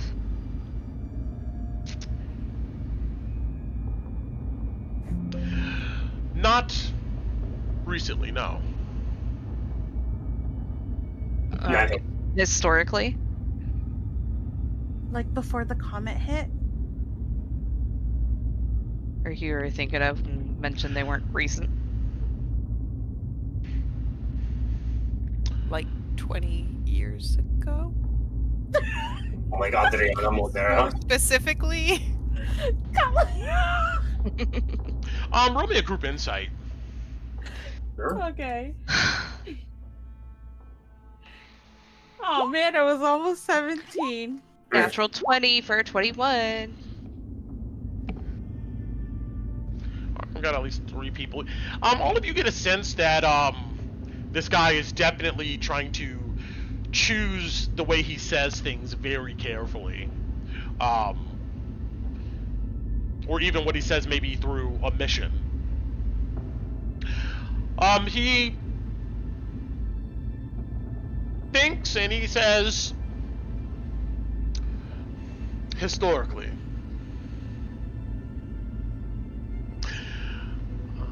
you would need to ask River about that. She definitely would know. I will say this, that the Great Plague hit Westamar first. We're talking about, a century or so ago. And during that time is when mutagenics became a pretty popular field, a field that blossomed and developed. And the Archmage of that time, Lenneth Eveningtide, I believe, was at the forefront of sponsoring mutagenics. Now, the Queen of Westamar at that time, I believe, wished away that plague, but the field continued on. So, I'm not from Westamar or Drakkenheim, but I'd imagine that there definitely would be mages of the Academy. I would say this experimentation would come out of Westamar, yes. There would be all types of mages over the years coming out of the Inscrutable Tower, practicing such. Wouldn't, out of character question, Brent, so let's say, example, we had COVID, right? And if somebody came up with the cure with COVID, they would be famous. Or if they were working on it, we all knew. So in this instance, because that plague was going on, would we as people know about this person because they're quote unquote working on a cure? If you're from an urban area, your character, if you're like, I would say an Alice maybe a Torin, definitely being from Drakkenheim, you guys would know that the legendary tale of this awful plague spreading and the Queen Helena the First using the crown of Westamar to wish that plague away. That's what you would know. Yeah. So they would have never heard any, like, so this, I'm gonna ask him now. So we don't, if that person didn't want to be famous for their studies, like if you're a professor and you are coming with the cure for, like, let's say you can't walk anymore and suddenly you have some kind of cure for people to make them walk again, wouldn't you want that prestige? In a normal world, a world where people are not fearful of the arcane arts and sorcery, yes. But in the world that we live in, notoriety in any level of arcana can bring all types of unwelcome attention. A lot of the innovations and breakthroughs made by the Academy, we all enjoy the notoriety as a brand. But individually, none of us is going to walk out there and yeah, that's true. Trumpet ourselves.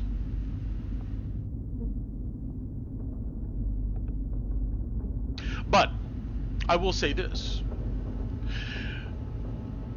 River and Eldrick Ruinweaver, they've been running this operation for quite some time now. And they would have done everything necessary, up even to this day, to find records associated with such. Their goal is to reclaim the tower, after all. So I imagine they would know information about foul experimentations. Can I insight this guy? Because sure. He might be jaded because this is the guy that kicked his favorite person out. So he might be like biased. So sure. I want to know if he strongly believes like, well, and he probably does, but if he's like trying to throw something at us to like make us not like River and them. Sure. Oh man, 14. 14. The first part of your question or posit there, he's definitely biased. You definitely get a sense that he's not a big fan of the current things going on. But whether he's trying to get you to believe a certain thing, you're not sure. Okay. Sorry guys, I didn't mean to like take over the conversation and steer it a certain way. I'm sorry. No, you're good. It's We have for your. questions? I mean, you gotta figure out your personal quest, girl. Yeah. I tunnel vision.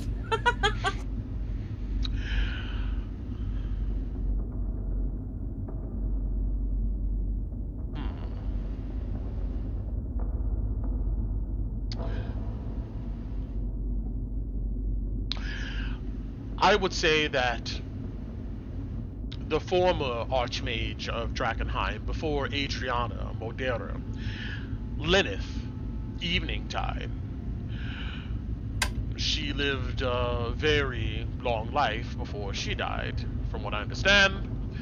She was around during the time of the plague, and she would have been the head of any type of mutagenics research, sponsoring even more research through Coin. I would say her and her ilk, those who worked under her, they would probably know more, but with Adriana no longer around and the Academy scattered here in Westamar, it sounds like you need to ask more questions of this to River, and maybe even Eldrick. They should know. And if they don't know, then I guess that's more failures on their part. I don't like her as much as I like you. She feels nasty when I talk to her.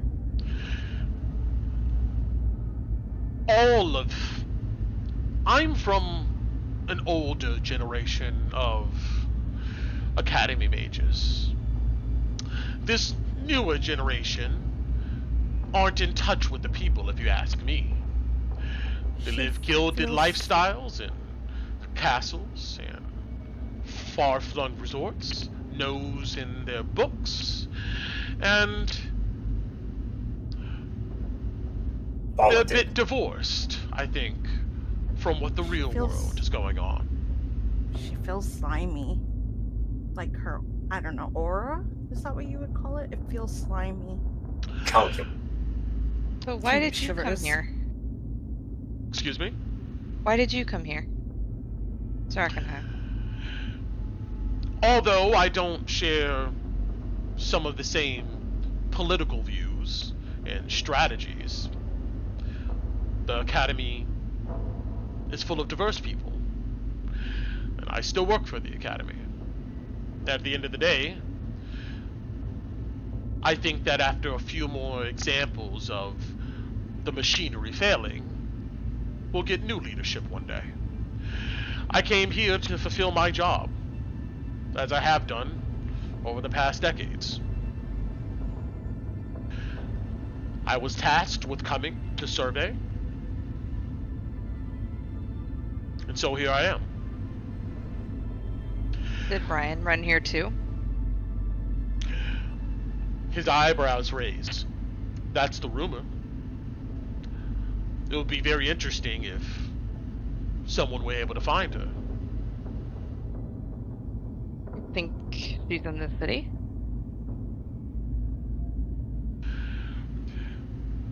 It's easy to hide in Drakkenheim.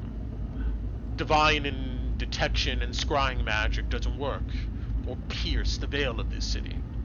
So if I was her and I was a malfeasant mage with looking to be captured by the Silver Order and the Academy, this is where I would come.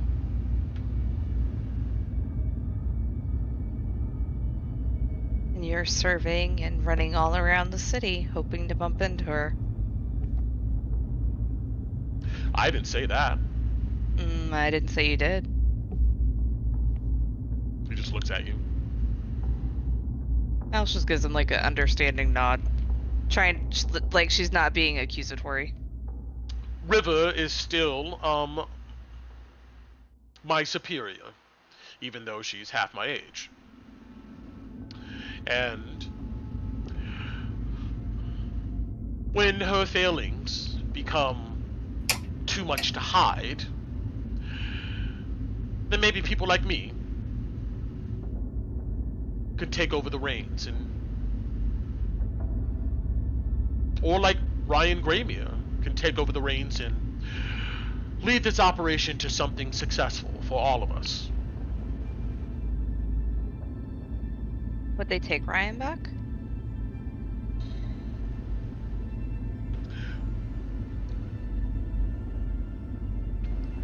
If she was able to do what Eldrick Runeweaver has failed to do over the past few years, secure and get inside of the inscrutable tower, then I think that'll be enough to prove to the Directorate that they have chosen the wrong person for management here, in that seat in the Directorate.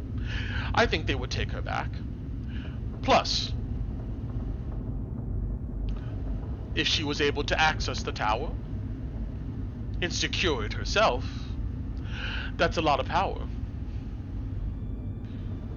I'm sure the Directorate would have a hard time getting her to leave anyway.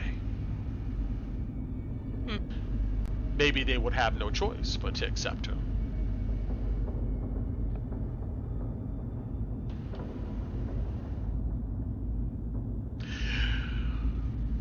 Ryan Gramier.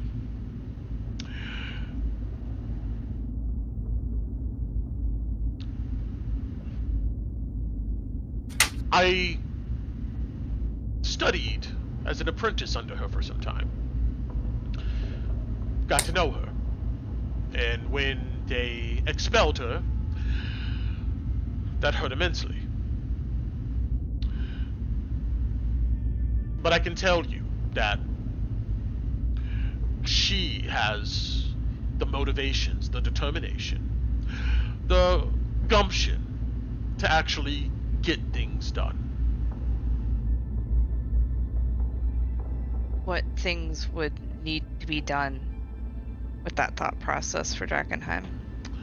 Well, for one, securing the tower, and two, securing the delirium deposits around here so cultists don't use them for twisted rituals of divine power, and so thugs don't spread it across the realm, and so the church doesn't use the situation, exploit it, for them to come extending their power into this region.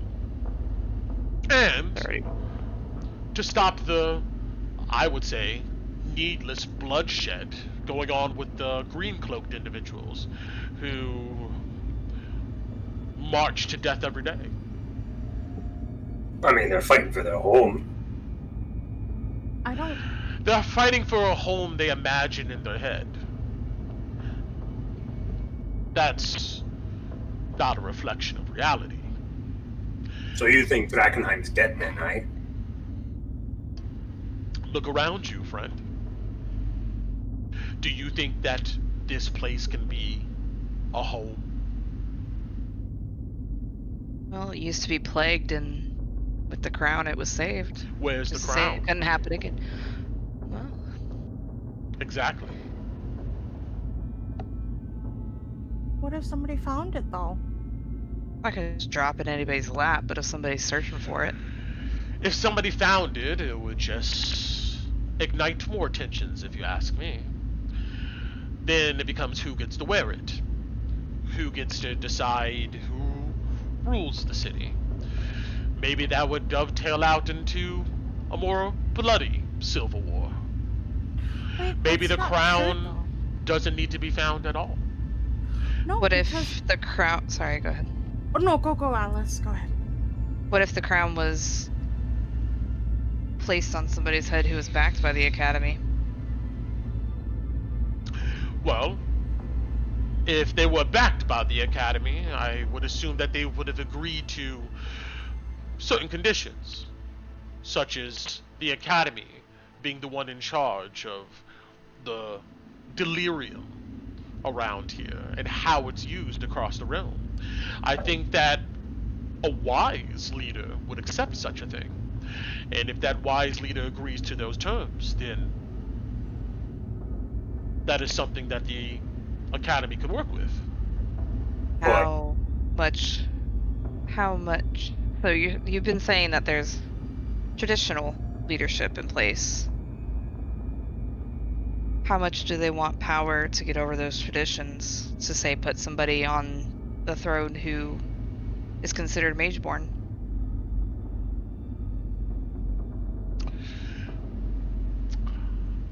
And I that's, know you don't speak for them.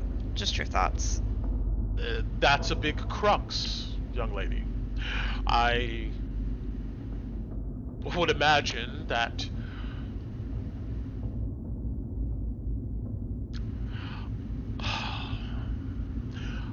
somebody who's mageborn, who, let's just say, happens to seize the crown, they would have to use that power to keep the church at bay. It would be a shakeup of the entire order. But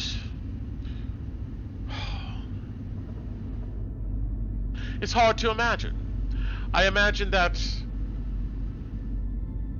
that person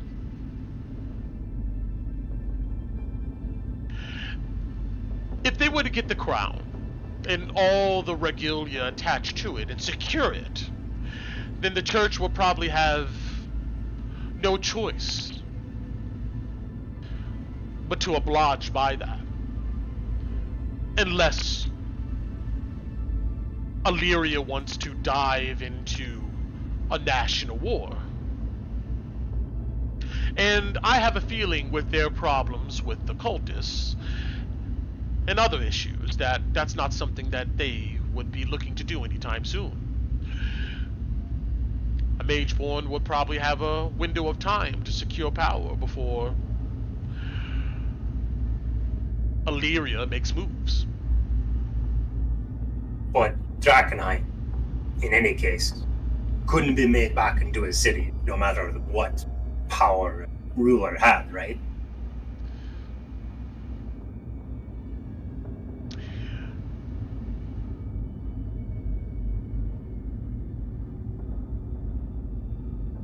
Potentially.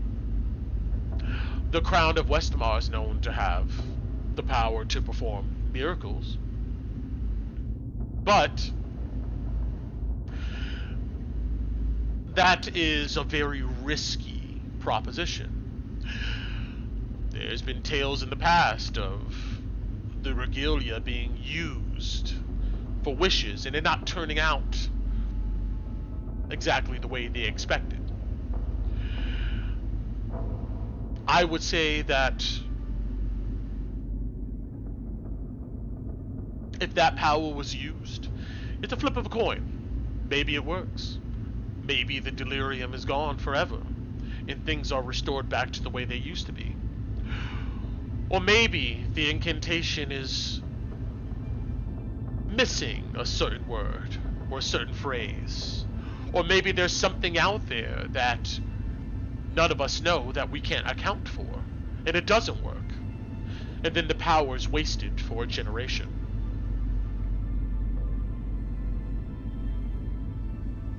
It's hard to tell. I would imagine any future ruler of Westamar would probably need to consider very, very carefully whether they would use that power. Because if they get it wrong, not only do they demolish the city, they immediately destroy their own reputation and their power. And Illyria, and probably Caspia, would seize on that, point at them and say, look, they used their great power and they've just made things worse. There'll probably be attempts to make them illegitimate. It would be a mess. But that's not to say it's not possible to get that wish incantation right. It just would involve a lot of thought, a lot of planning. And while all that thought and planning is going on, there will be powers looking to stop it for various reasons.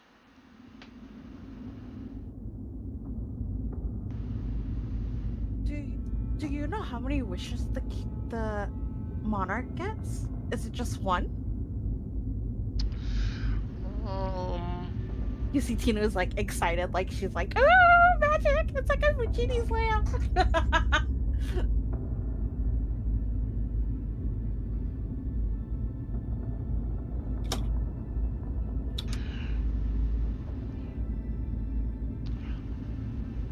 That's a carefully held secret. I don't know how many. Oh, boo. Alright, it's been about an hour. We should get going. Well, if you happen, it sounds like you know River and have been acquainted with her. I would appreciate it if this series of events at the crater was left between us, but if you choose to tell her, I guess that's on you. We won't tell her, right? I don't have any reason to. She's not paying us for that. Nope. And if you're dealing with her, I would be very careful to not get sucked into the, like I keep saying, the machinery that's out here. If you've got work, we'll take it from you too. You need help. I do have work. Do you have money? I need no money. I'm fine.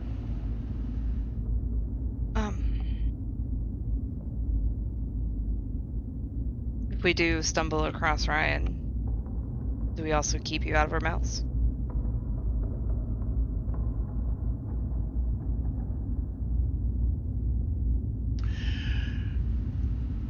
If you bring up me, it may be of a benefit, depending upon how you phrase it.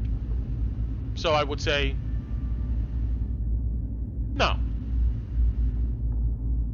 She doesn't like you as much as you like her? Grandmaster Greymere's had several apprentices, and I was one of them. Tinu pats his arm. I like you!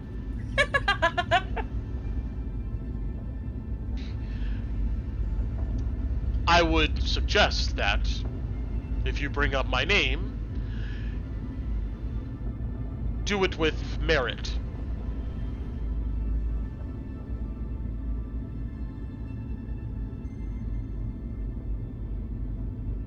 Easy enough to do. This all ended up being helpful for everybody, I believe. I think I must get going, now that I have Lester here. Making it back to Emberwood should be easier. It was good meeting all of you. Tinu gives him a hug. Thank you for saving my sister again, and she pats him. And then she gives Lester a hug. He looks very awkward taking it, but he doesn't resist.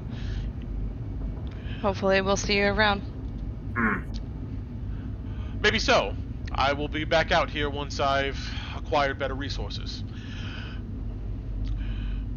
All of you be safe. We'll call out next time. Please do. She looks at you with your weapons. And with that... Oh, go for it. If you find anything at the docks, feel free to have the word sent to us if you need our help. How should I get in touch with you? Are you staying in Emberwood? We're staying on the outskirts, but anywhere given through the Amethyst, I'm sure they can find someone that can get us the info. If not through that, you could always leave a note for us at the Bargain Buzzard. There you go. Or, do you girl that runs around town No. taunting? Oh, never mind. I know that there is a man by the name of Aldor who's pretty proficient at getting messages around. I'll talk with him. Perfect. Sorry, Alice. And with that, you guys grab your shit and your crystals, and we'll see what happens next time. We are done. Make sure to spend your hit dice, guys, if you need to for healing. Yes. You got a short rest in. Spend some hit dice if you need to. Be good to go. But alright. Good session, guys. I'm ending the stream here. Goodbye. Hey.